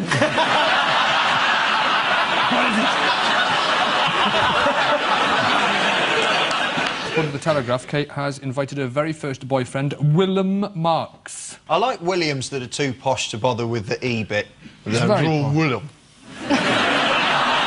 What's your name? Is it Bill, Will, William, Willem? There's even a video wedding book for the public to sign. So let's have a look at some of the messages of goodwill and affection that have been left so far. Royal wedding will cost in one day half what the UK spends yearly on help for the unemployed. Oh, lovely. May their long and happy marriage be the last one of the monarchy of the UK. Vast numbers of people couldn't give the tiniest shit. Do I need to do this number 6 once? Do Helen Mirren. Yes, sorry. Oh, that's right. nice. We'd all like to do Helen Mirren, but we're doing a bloody quiz show, mate. That's what we're doing here. Helen Mirren played the Queen, of course. Oh, right, yes, yeah. And here she is, talking about John Gielgud on BBC Breakfast News. So that always inspired me. He always took kind of edgy choices. Yes, and he swore a lot, as I remember. And that was well, in that sort of wonderful voice you had. Exactly. that was you the little comedy. shit. Oh, no, you can't say it. Take that back. Well, it was in the original Not pre-recorded this time. If you heard that, we're very sorry. America? Yes, of course. They've just had these mid-term elections. There's Sarah Palin, Ian's favourite. And then there's Obama, the president, who is not doing very well at the moment. The American people, 1 in 4 think he's Muslim, 1 in 10 think he's a terrorist, 1 in 50 think he's a holiday they took in Mexico in 1968. In the last US election, it was hockey moms. Who are the rabid right-wing Republican banshees these days? What are they called now? Mama Grizzlies. Mama Grizzly and the Tea Party. Sarah Palin said Mama Grizzlies are ordinary people with common sense who just kind of know when something is wrong. That's good. When she was nominated for vice president, the head of the Republican Party in Alaska was asked what her qualifications for high office were. And he paused, and she said, she's the right age, and she's an American citizen. She gave a radio interview. The host said, how would you handle a situation like the one that just developed in North Korea? Palin, obviously we've got to stand with our North Korean... to which the host replied, South Korean. Yeah, said Palin. How's Bill Clinton been helping out? Oh, God, has he been campaigning for them? Is that why they've lost so badly? It's that awful moment when Neil Kinnock says, I support you as a candidate. I think he'd be good for them, wouldn't he, though? Do you? You liked him? You liked Bill Clinton? I thought he seemed like a very nice man. Did you meet him? I have met him once, actually, yes. Was he at one of your concerts? No, he wasn't. He made me feel very special. He came...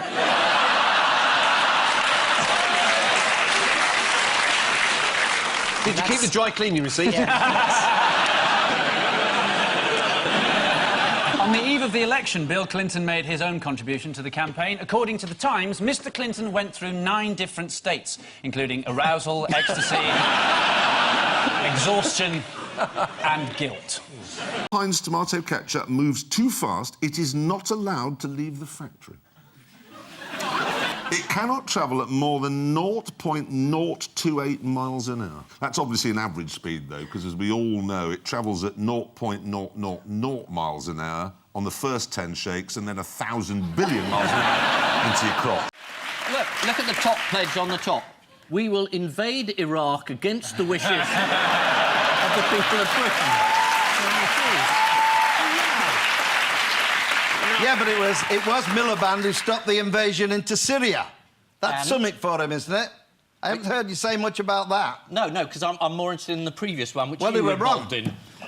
And we made it clear that's so. We made a mistake. There's no doubt about that. But give Miliband the credit for stopping us doing the same thing with Syria. OK, because Cameron was about to get to do it with the Americans. Yeah, no, I have no problem with that, and Obama You just took don't work the hint. about it or talk about it. Anyway, that's the difference between us. Yeah.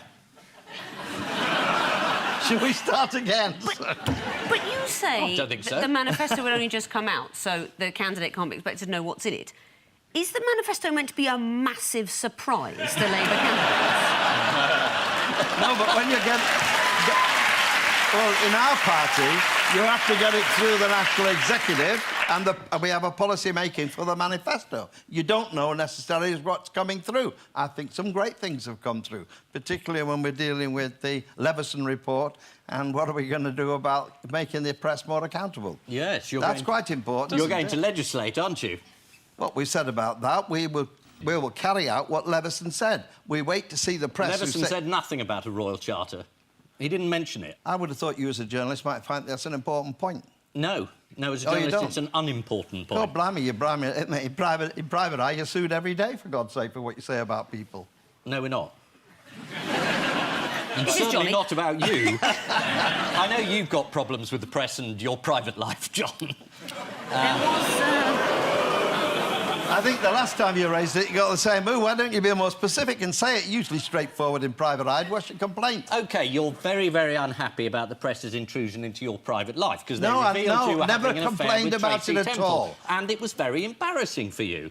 No, it wasn't. God, it wasn't embarrassing. No, I made a mistake. I owned up to it publicly, and I was waiting for this one to come from you. You didn't own up to it publicly. You were revealed as doing it. Hey, I've got an idea. I did it at the Labour conference. Didn't you watch that? You two find a room, and whoever comes out alive is the winner.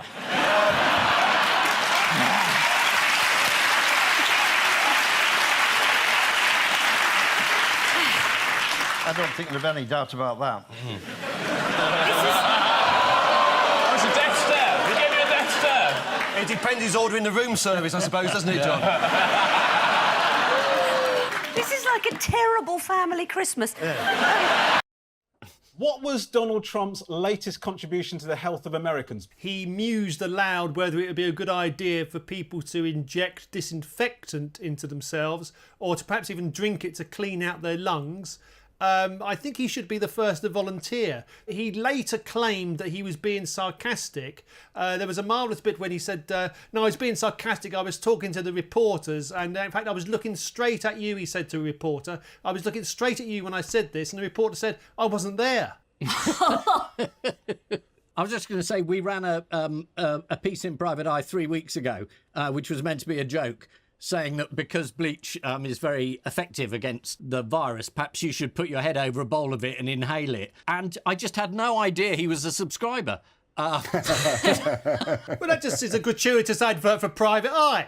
Why isn't they being allowed to come on and gratuitously publicise Private Eye? Well, as Paul says, he's got some very interesting ideas on how we might treat coronavirus that the experts might not have thought of. Supposing we hit the body with a tremendous, whether it's ultraviolet or just very powerful light.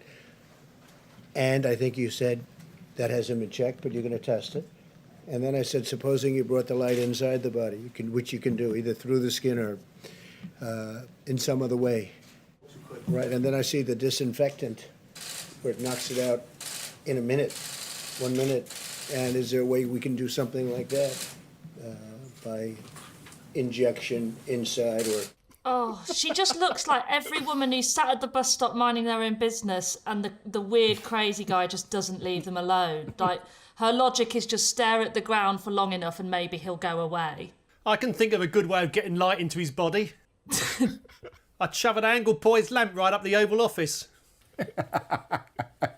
She's not completely blameless either, because she's given interviews in which she said that Donald Trump's business past, which involves various bankrupt casinos, has given him skills and insights that really help him understand the science in this case. Here he is saying goodbye to the first person to try injecting themselves with disinfectant. We'll do it. Okay. If you can remember back that far, this is the return to work of Boris Johnson on Monday. There's speculation as to how Boris's new son might affect his thinking on government policy. Well, if my experience of dealing with new babies is anything to go by, he'll be wanting to reopen the pubs within about 2 days. Speaker of the House, Sir Lindsay Hoyle, welcomed the news and said for Carrie and Boris, 2020 is certainly a year they will never forget. Although hopefully with enough therapy, the rest of us... According to the Daily Telegraph, under a no-deal Brexit, British holidaymakers would be banned from from taking Cornish pasties with them to the EU. Holidaymakers will be forced to smuggle the food past customs officials. You might not want to eat it after you've smuggled it past customs officials. Well, this is the question. If you were forced to smuggle a Cornish pasty through customs, how would you do it? I know. Go on, then. Under both breasts, I can get 2 Cornish pasties, 2 bottles of iron brew and a sausage dug. Any answers on your side?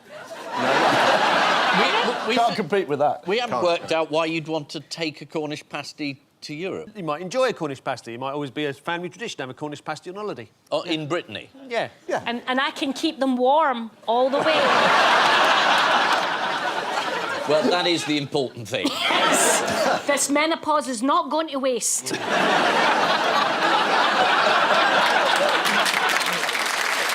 Right, round 2, the picture spin quiz. Fingers on buzzers, here you go.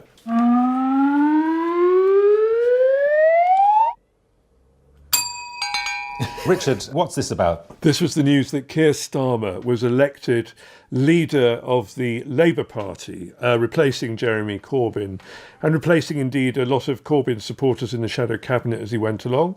And he made it a big priority to reach out in particular to the Jewish community, which he felt the previous regime had perhaps alienated a little bit. I think getting circumcised live on the One show was taking it a bit far, but we look forward to a newly revived relationship between the Labour Party and its traditional Jewish members.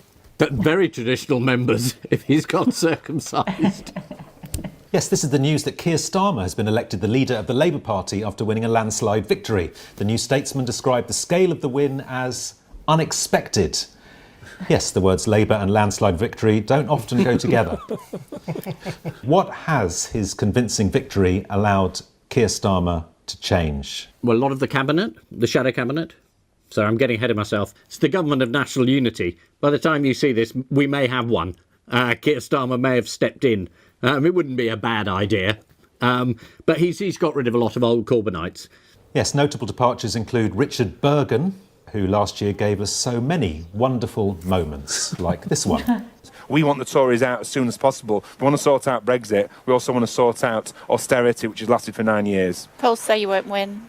Pardon? The polls say you won't win. The polls said we wouldn't win last time. You didn't. But Speaking about Bergen's departure, one MP told The Sun this week, "I just feel sorry for the village that's getting its idiot back."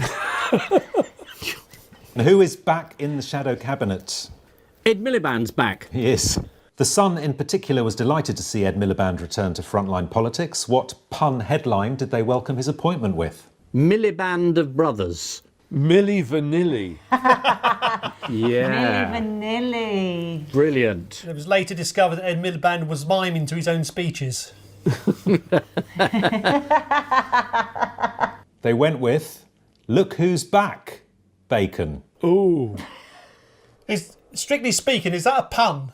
It's not really a pun, is it? It's more a collection of words that don't really belong together. And you have to remember a photograph of him eating bacon. They did print that snap next to the headline. Here it is. Yeah. Unable to eat a bacon sandwich. The last time the Labour leader was in step with the Jewish community. This is the news that Keir Starmer has been made leader of the Labour Party. You must have noticed it. It was all over page 19 of the Mirror. One of Keir Starmer's first decisions as leader was to appoint Ed Miliband as the shadow business secretary. Ed is currently in isolation. Nothing to do with the virus, it's just his family still won't talk to him after he shafted his brother. Keir Starmer also appointed leadership rival Wigan MP Lisa Nandy to the role of Shadow Foreign Secretary. She'll now be in charge of dealing with parts of the world foreign to Labour, like the North. Shall we have a quick Greedy Bastards update? Yeah. Does it come with a signature tune? Greedy bastards, greedy bastards, greedy bastards update. Vodafone? I mean, anyone, what have they done? Oh, is this a tax avoiders round? Well, of course Yes. it's bound to be. Isn't it? Vodafone, they haven't paid any tax? Goldman Sachs. Boo! Disgraceful. Someone challenged them, the revenue, because the revenue did a deal where basically Goldman Sachs didn't have to pay interest on what they owed to the taxman, let alone what they actually owe. And the courts decided in Goldman Sachs' favour, which is absolutely extraordinary. And Amazon? I know this one. Look at that. quite nervous. It's my first show. My Come on, then. dad actually rang me and went, "Don't spoil this for us."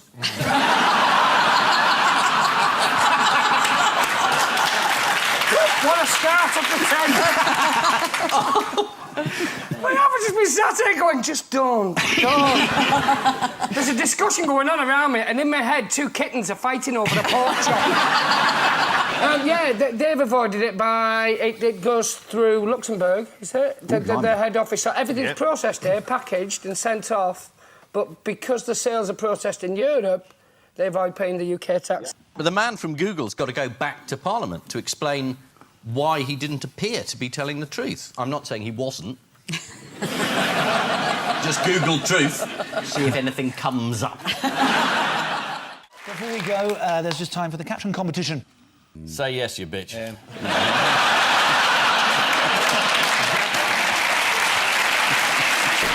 She's saying, I've got a hole in my coat pocket.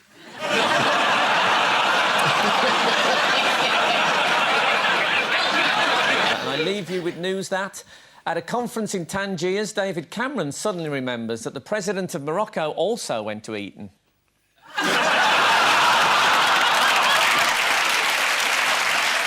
In Oxfordshire, whilst taking an early morning shower, Bill Oddie forgets to close the bathroom curtains.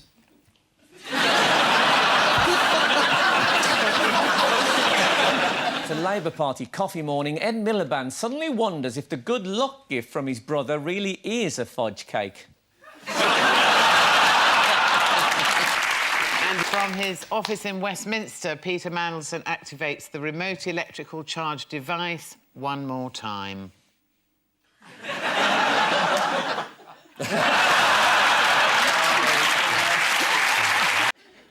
Oh, yes, this is the happy news of the mine has been released, although apparently viewers are getting rather fed up with the coverage because it's all rather similar. So the last 15 miners are going to be part of a lottery game where they're going to be holding up a number, and you... if you've got the number at home, it's your chance to win... Oh, what was that? Somebody winning the lottery. Oh, somebody winning the lottery. Do you know what the sequence of events was for each rescued miner? They got in a thing, and they took them out. Yeah. They got out of the thing. Pretty much. According to the Times, the claustrophobic escape capsule takes 15 minutes to travel 700 metres. If you want to imagine what that's like, take a trip on the Northern Line. The 24-hour news channels have been enjoying this story, but there was just a hint that they might be running out of things to say. Let's have a look. So far, the only miner to emerge from the tube with a beard.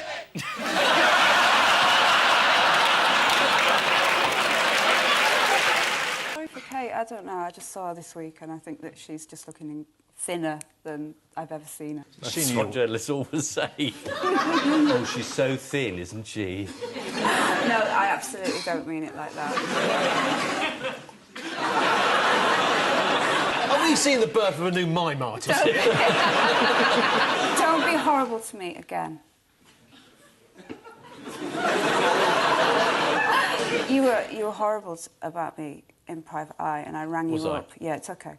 And I rang you up, and you just went, "Yeah, no, I'm sorry."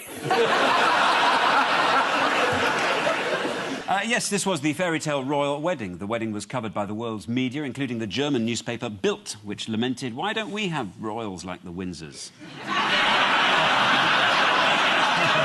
David Beckham wore his OBE, but breached etiquette by wearing it on the wrong side. Although, to be fair, it was on the correct side when he checked in the mirror.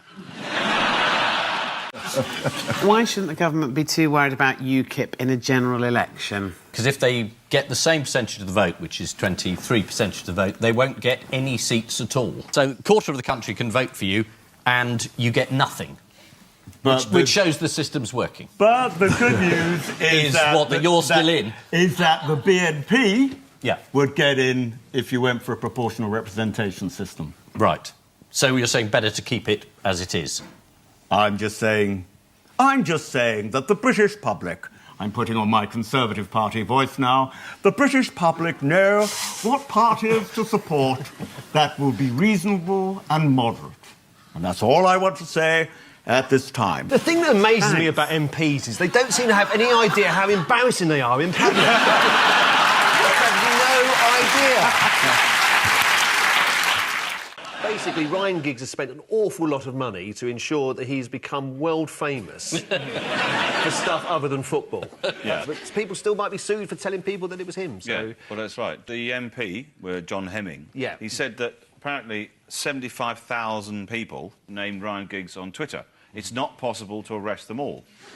Well, I mean, it's worth a go, though, isn't it? I mean, well, the thing is, the injunction is still in place. That's right. That's the thing. Absolutely. Despite the people keep going blabbing it out, there's a legal expert, Joshua Rosenberg. Yeah. This is what he had to say about it, right? Well, the law is clear.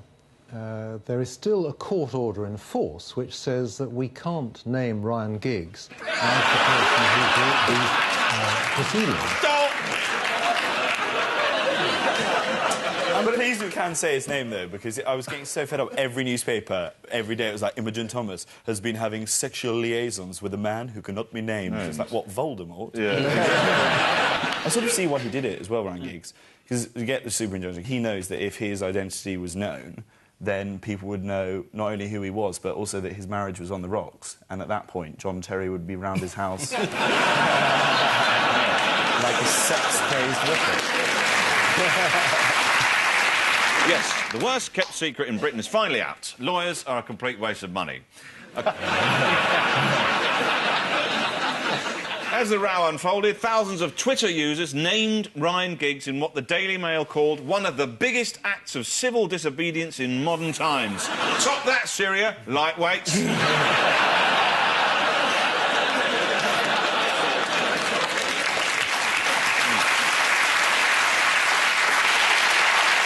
What's his name, came to see one of my shows in Edinburgh a couple of years ago. I remember my audience wouldn't deliberately mislead anybody. So I'm quite willing to believe everything he says. So that's you and David Cameron? Yes. If the Prime Minister thinks he's OK, that's good enough for me. I'm quite naive about these things. Well, the Prime Minister's had a very good track record. Yes. I mean, Andy Coulson was OK. Yes, he was all right, wasn't he? Yeah. Till he wasn't. Until he wasn't. Yeah. So what's your reading of the situation, Mr Hislop? Do you know... What? I don't think the government come out very well out of this. It does appear that they were so far up Mr Murdoch's bottom, you couldn't see any of their heads.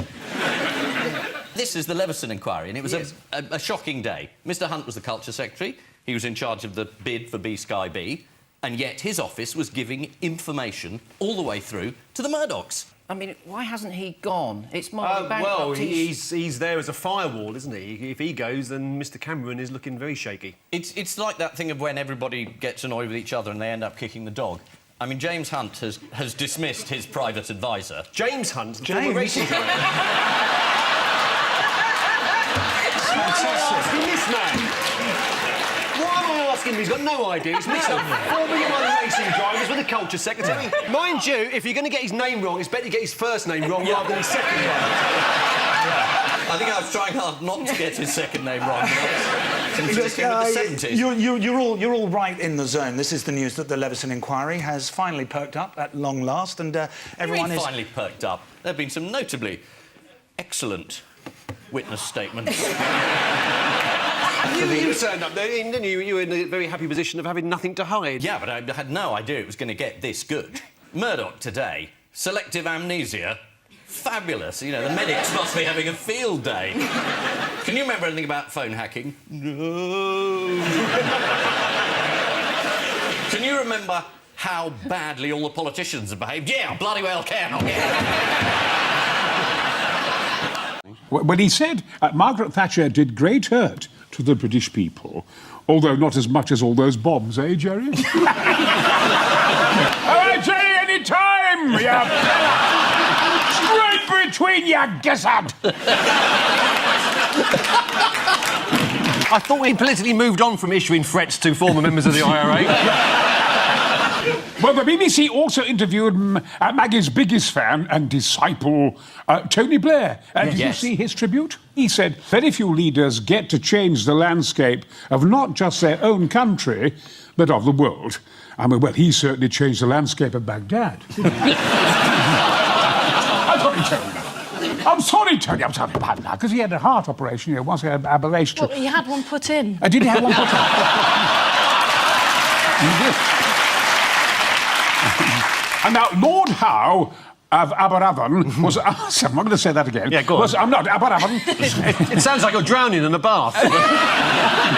was asked by Sky for his thoughts on his time in Thatcher's cabinet. And he said it was a long time ago. Well, yes, that's the idea when someone dies, Geoffrey. A bit of reminiscing about old stuff. Come on, shape up! I think you're in safer ground attacking Geoffrey Howe than you were with Jerry Adams. Did you hear about Julian Stiles? According to the Mirror, Julian, 58, was made redundant from his factory job in 1984. I've been waiting for that witch to die for 30 years, he said. Tonight is party time. I'm drinking one drink for every year I've been out of work. 30 years? Without a job? Pull your finger out, Julian, you lazy bastard! I'll chin you, you bastard! Let's abandon this show. Brian says, who wants a fight?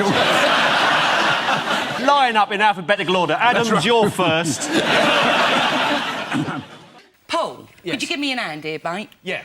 You just read out the names when they come up. Don't get me wrong, I could do it myself. I just can't be arsed. Right, okay. Get on with this. Yes. So, the Greek president... Karolos Papoulias. Has been talking to the head of the Socialist Party. Evangelos Venizelos. The leader of the far-right Golden Dawn Party. Chrissy Avgi. And the young, charismatic leader of the far-left Syriza Party. Alexis Tsipras. More commonly known as...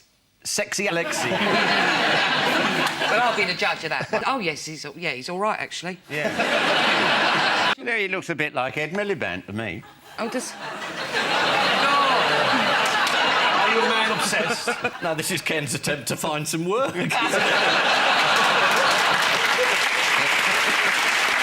Shall we see how well the President has been getting on in his talks with these people?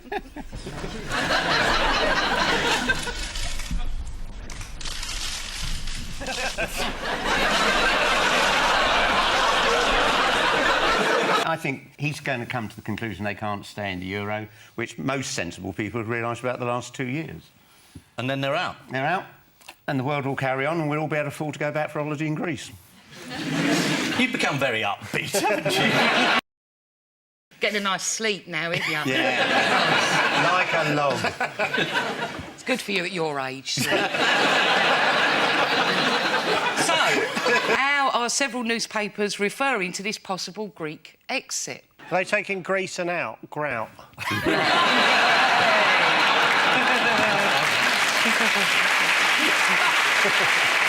It's called Grexit.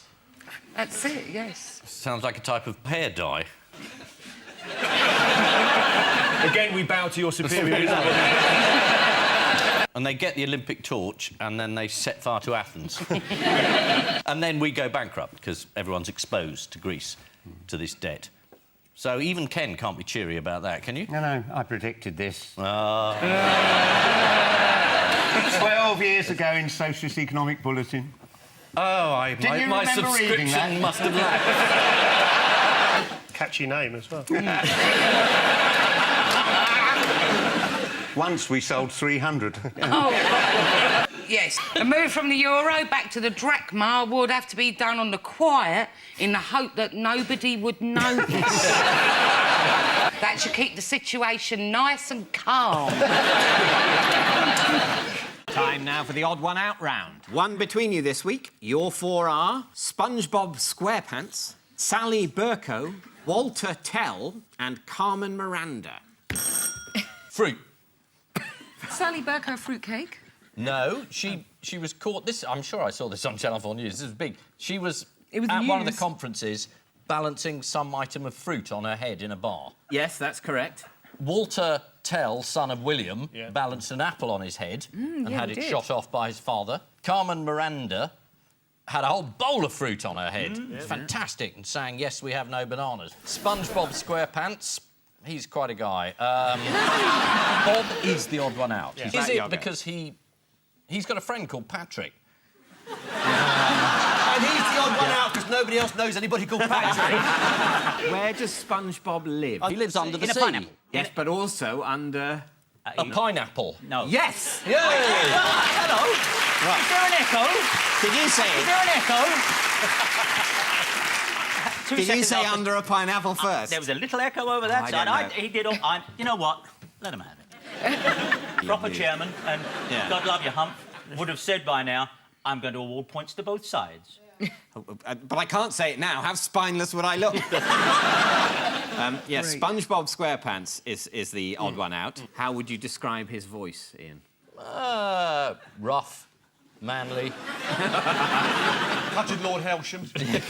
Well, Tom Kenny, the man behind the distinctive voice, describes it as a dolphin with a touch of seagull thrown in, which is also a starter at Heston Blumenthal's.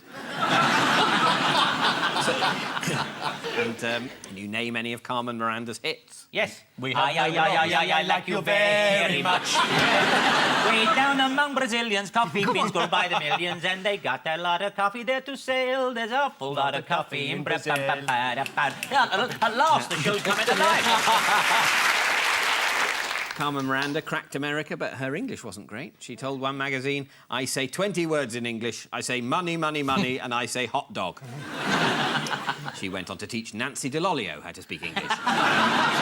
Yes, they've all had fruit on their heads, apart from SpongeBob SquarePants, who lives under a pineapple in a fun town under the sea. Sort of like Blackpool will be once all the fracking starts. But before we go, there's just time for the caption competition. Ian and Joe have this. Contestants shake hand before fighting to the death. You come far. Why the long pause? Would you send it up to Sweet 17? The goldfish has died. Right, now here's one for Paul and Giles. Yep. Oh, do you know, let's just sit back and enjoy this big I mean, come on, let's actually turn the corner in this show in the last moments. Yeah. Let's actually just let the country celebrate spring. Yeah. Let's not ruin it with any protest. Just love it. What about Mouse celebrate spring by tickling bum with pollen?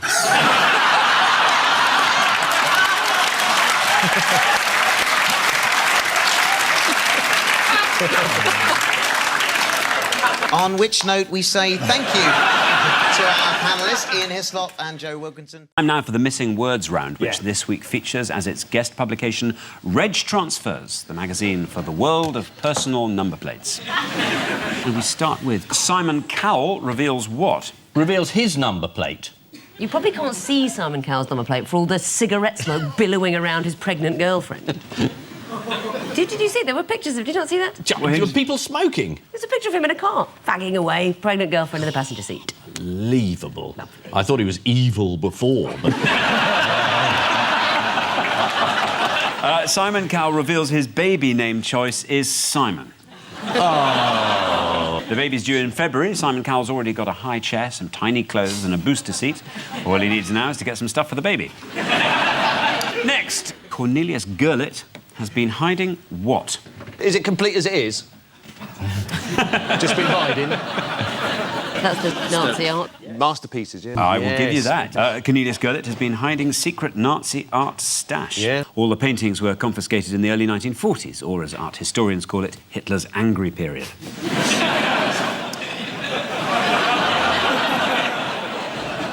Next, in Essex, we all have what? Automatic weapons. An intrinsic knowledge of our local area. Personalised number plates. Personalised plates. Yeah. There we are, yes. In Essex, we'll have personal plates. I wanted my initials on my car, but I didn't fancy splashing out in a personalised number plate, so I just bought a second-hand AA van. Brilliant. Next, police dogs will receive what? I know this. Go on, then. Pensions. They're going to get pensions. Pensions? Absolutely right. And rightly so. Yeah. Rightly so. Yeah. I can't believe nobody said truncheon meat. Now, they did. That response is the reason why nobody did. Next, George W. Bush planning what? A gallery, an exhibition. Yeah. He's going to open an exhibition. Yeah, but that's almost there, yes. He's planning to paint a series of... He's planning to paint a... Oh, Lord. George W. Bush planning to paint portrait series of world leaders. God, we used to accuse him of not being able to read. Yeah. According to The Telegraph, he is also known to dabble in landscapes, as the people of Iraq know only too well. And finally, David Suchet admits to what when playing Poirot? Oh, I know that one. Yeah. What is it? Yes, he's got a penny up his arse, hasn't he? So it helps him mince the walk. Oh, absolutely right, yep. David Suchet admits to clenching a penny between his buttocks when playing Poirot. Which he learnt from Laurence Olivier. Yeah. Who I think had more than pennies up his arse at one stage.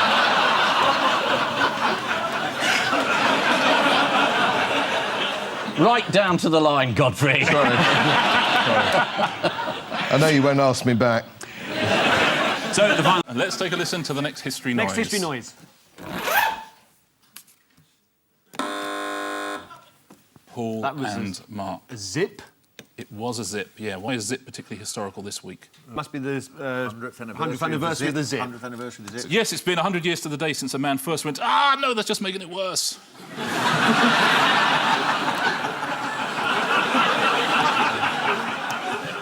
Yeah, I'll tell you what, if cats don't like being stroked, they should try that.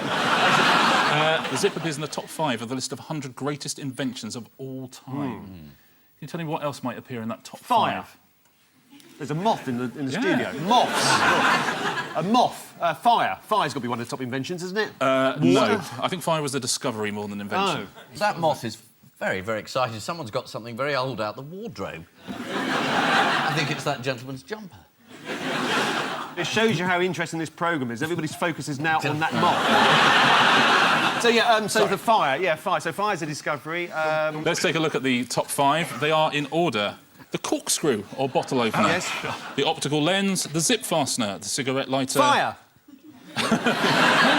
Portable fire, I should have said. What about the moth zapper?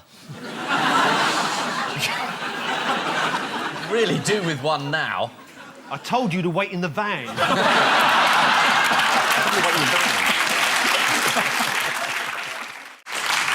Next, Peter Adams analyses Reginald's what? It's got to be bonsai, isn't it? Oak. Peter Adams analyses Reginald's tree and finds it isn't bonsai, it's just very far away. No, it was bonsai. It was Peter Adams analyses Reginald's bonsai. Here's Peter Adams in bonsai focus. That's his actual size, obviously. Several celebrities own bonsai trees, such as Ronnie Corbett. He likes a bit of shade. Does Tom Cruise have a bonsai as well? Hey, don't slag Tom off, all right? It was just a normal-sized tree. Leave him alone. Leave him alone. He's suffered enough. Did you go and see him because you're going to have a remake of Twins, the Danny DeVito and Arnold Schwarzenegger film?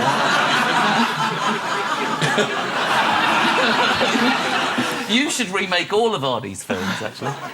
You have been well and truly rumbled. The Terminator. Yeah. I'll be back. I'm telling you that. I will be back. I'll bloody be back. I'll tell you that. I'll be back. Big commando facing all those people. Oh, watch it, lads. Someone's going to get hurt. Is there any other impressions you do other than me? I do Tony Blair, but then I sound like him anyway. Offend someone in Tony Blair's voice. You know... That's it, I'm offended. Because on Buzzers teams.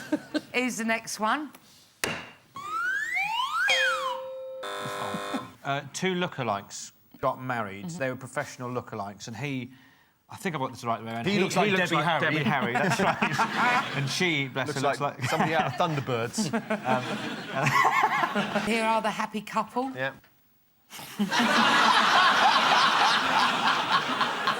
Oh, it's uncanny. Anyone know who else came to the wedding? Robert Mugabe. I tell you, he was very good. That's right, Jocelyn yeah. Como was there. Bomber Harris. Shall we look at their Yes, please. mates and who they're supposed to be? As we thought. Gordon Ramsay, Ricky Gervais, the couple, and David Beckham. Not doing too bad, is No, what we doing like all right, is. yeah. Once you close your eyes, it's easier. Worst of all, this is supposed to be Mr. T. Well, it's ridiculous because Dennis Thatcher was white, so... Yeah. That was one of the things he was quite insistent on. Also, Kate and Prince William turned up. Who didn't look like himself this week? Anyone see this picture? Tom Jones. Yeah. Is that real? Yeah. Looks pretty good for a tomato of his age.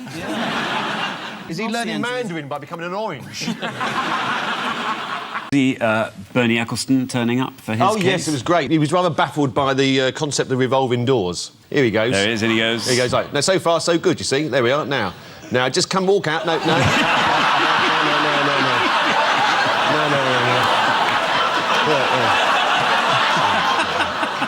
Richard, here's another for you. Oh, yes, of course, is the flag of the European Union. We know that. Yes, Nigel Farage, and he's on his way to a public ceremony. Gays are allowed to get married since Sunday. It's fantastic. Really good news, brilliant. And this couple here was the first to actually, say the rights. They're now a husband and husband. Fantastic news. Oh, that's lovely. It's a lovely story. A lot of people think it won't last, but I'm all for it. I think so. They've had a couple of arguments, a couple of them in public, but, they'll get together as a couple. They'll be absolutely fine. I think it's the story about Nick Clegg and Nigel Farage having a TV debate. And who do you think won? I don't think either of them are truly winners, are they? I think you've got best loser. According to Donald McIntyre in The Independent, journalists had been briefed that Nick Clegg was going to do something unusual during the debate. What was it? He was going to show some passion. Get emotional. On a space hopper. And did he get emotional? He got a bit emotional. He used his hands a lot, didn't he? Sort of, just to show emotion and stuff. He and he took his shirt off as well, I think, didn't he? Yeah. As far as I understand it, yeah. They wrestled like men. I quite enjoyed the debate, and I think because of the way I watched it, because I didn't watch the pictures, I just had the audio. Then I turned the volume right down, and genuinely I enjoyed it. Well, it's slightly odd. You're the Deputy Prime Minister, and you're taking on live television a man who hasn't got one MP. And he wins. This is supposed to be equal status. Apparently, Clegg told Farage, "You're making things up to make a point," to which Farage replied, "You've done pretty well out of it." So to round 2, the picture spin quiz, fingers on buzzers teams. Yes. It's a new set of stamps. Yes. Is it Nigel Farage's nightmare? This is the news that new computer software recognised 21 distinct facial expressions, when before it was thought we only had 6. Ohio State University have discovered that as well as common facial expressions, such as happy, sad, etc. I love etc. I can always do etc. There are compound emotions such as fearfully angry, which looks like this. So you just come back from the hairdressers? All right, what do you think this one is? Is that, oh my God, where are my teeth? You saw... No, this woman is sadly surprised. Oh. Right, now, Ian, I'd like you to demonstrate expression a some of them for me. Here are 3 expressions. This one's embarrassedly apprehensive. Here are 3 expressions you often use. So please show me disgusted.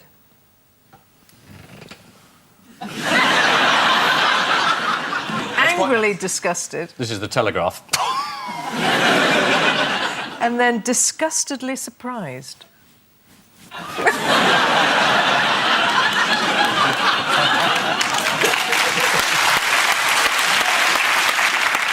And Paul. Yeah, oh yes, go on then. Yeah, I'd like you to go from happy to happily surprised. Wait, there's a third. To fearfully disgusted.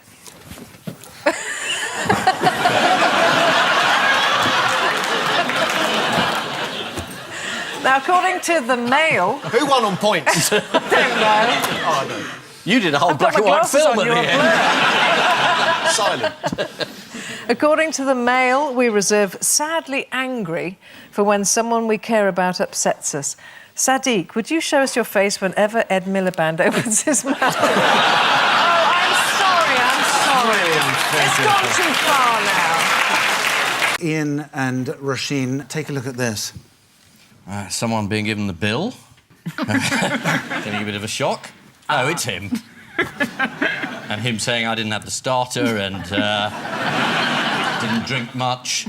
It's David Cameron getting a massive bill when he went to Europe for not turning his date of roaming off. 1.7 billion, it's a lot, isn't it? No, he got a shock, because although we know the Prime Minister's absolutely on top of all the detail, no one had told him that he was due to get a £1.7 billion bill, so he had a bit of a fit. And he said, I'm not going to pay it. You're bang on. Of course, it is the 1.7 billion. It's landed on David Cameron's desk. Why exactly was it sent to us? It came about because there's an annual recalibration, I think they call it. But they've done it over 11 years. And suddenly the EU says, can you give us 1.7 billion quid? And they were rather shocked. It feels a little bit like the EU are doing that thing when you go out with someone and they want you to dump them. So they just start behaving really badly and asking for things that are going to annoy you. It's, you know, if you've ever been out with a boyfriend, they're sort of like, oh, I want a threesome and I want 1.7 billion by the 1st of December. So that's what it feels like. Yeah, I know that so well. What did he actually say, Cameron, about not paying? He said, if anyone thinks I'm going to pay this now, he added the now, they've got another thing coming. Yeah. Because obviously he'll pay it later. And he got suspicious because Britain has to pay more, but funnily enough, Germany and France have to pay less. I wonder how that came up. And then they said it was because Britain's doing so well, but Greece also had to pay more. I'm not sure about this rationale. And it's quite a short time span. You know, we should be able to pay off a little bit a month. You know, if you get a massive bill and they sort of go... It's their fault if they sort of... If they haven't charged us enough over 11 years... Yes, it's Mrs Merkel as Wonga. It's GDP, isn't it? It's the thing... And one of the complaints is that they've been measuring our GDP in a way that includes... drugs and prostitution. Yeah. Which is, if you think, that is a reasonable way of measuring how an economy is doing. Yeah. Is it? Because, well, it is, yeah. Because obviously, if a country, there's more disposable income, then they'll spend more on drugs and prostitutes. Look, for a lot of people, Andy, those are necessities. Well, that's why Italy's GDP is so low, because once you factor out Berlusconi, there's...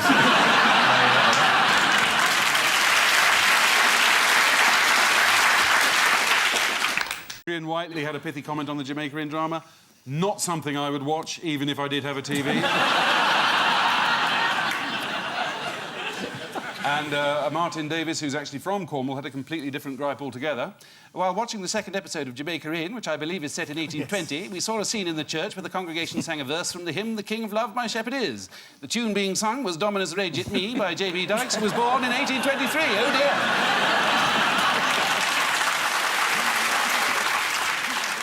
Surely it's Dominus Regit May. Whatever. What else has Cornwall been in the news for lately? It's gone independent. Yes, a spokesman for the Cornish National Liberation Army said... And not forget how the Sun referred to the CNLA as the URA.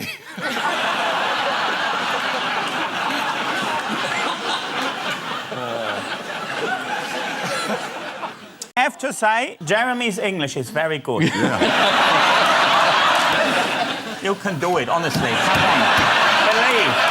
You can read off a screen. Come on. The interesting thing, we don't use these on Top Gear. We have to use our memory. It's amazing how easier that is. Much easier. The record speed on an autobahn is 268 miles an hour. It was set by Chris Huhne on his holiday, although the Guinness Book of Record says it was his ex-wife. Current state of parties on the poll is for the latest YouGov European election poll?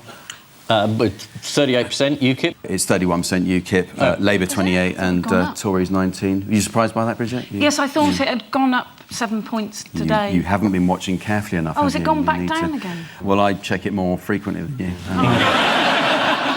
Have you got a Google alert? Yes, I have, yes. That's despite... I mean, UKIP come in for constant bashing around the clock. No matter what you do, they get stronger. It's like... there's no point attacking them. It's like trying to piss in a lake to make it go away. Berlusconi what in Old People's Home? Runs brothel. He belongs in Old People's Home.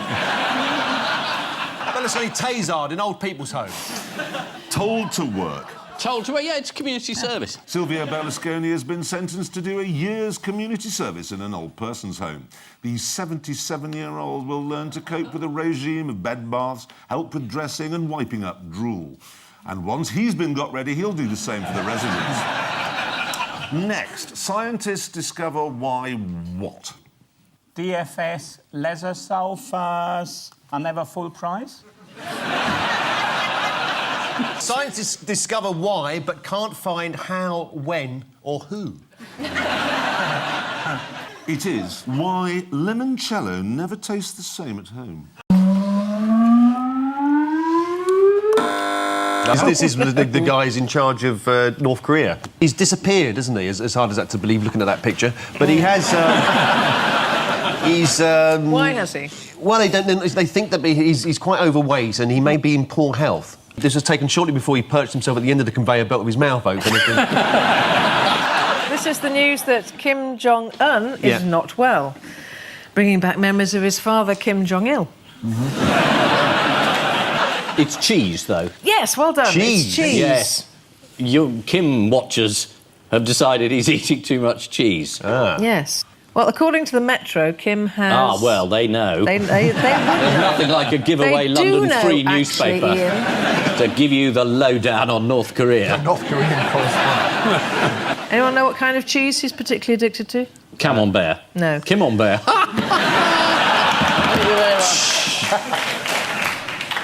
No, according to the Metro, yes. Is it Korea Philly?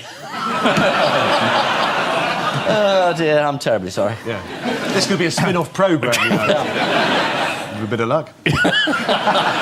He is, in fact, addicted to... Poison cheese. An Emmental cheese. He has an Emmental cheese addiction. In a rare display of openness, what did North Korean TV show? His digestive tract. They released a documentary showing Kim limping around factories. Blimey. I just think he's got baby bells stuck in his shoe. Thank you for watching.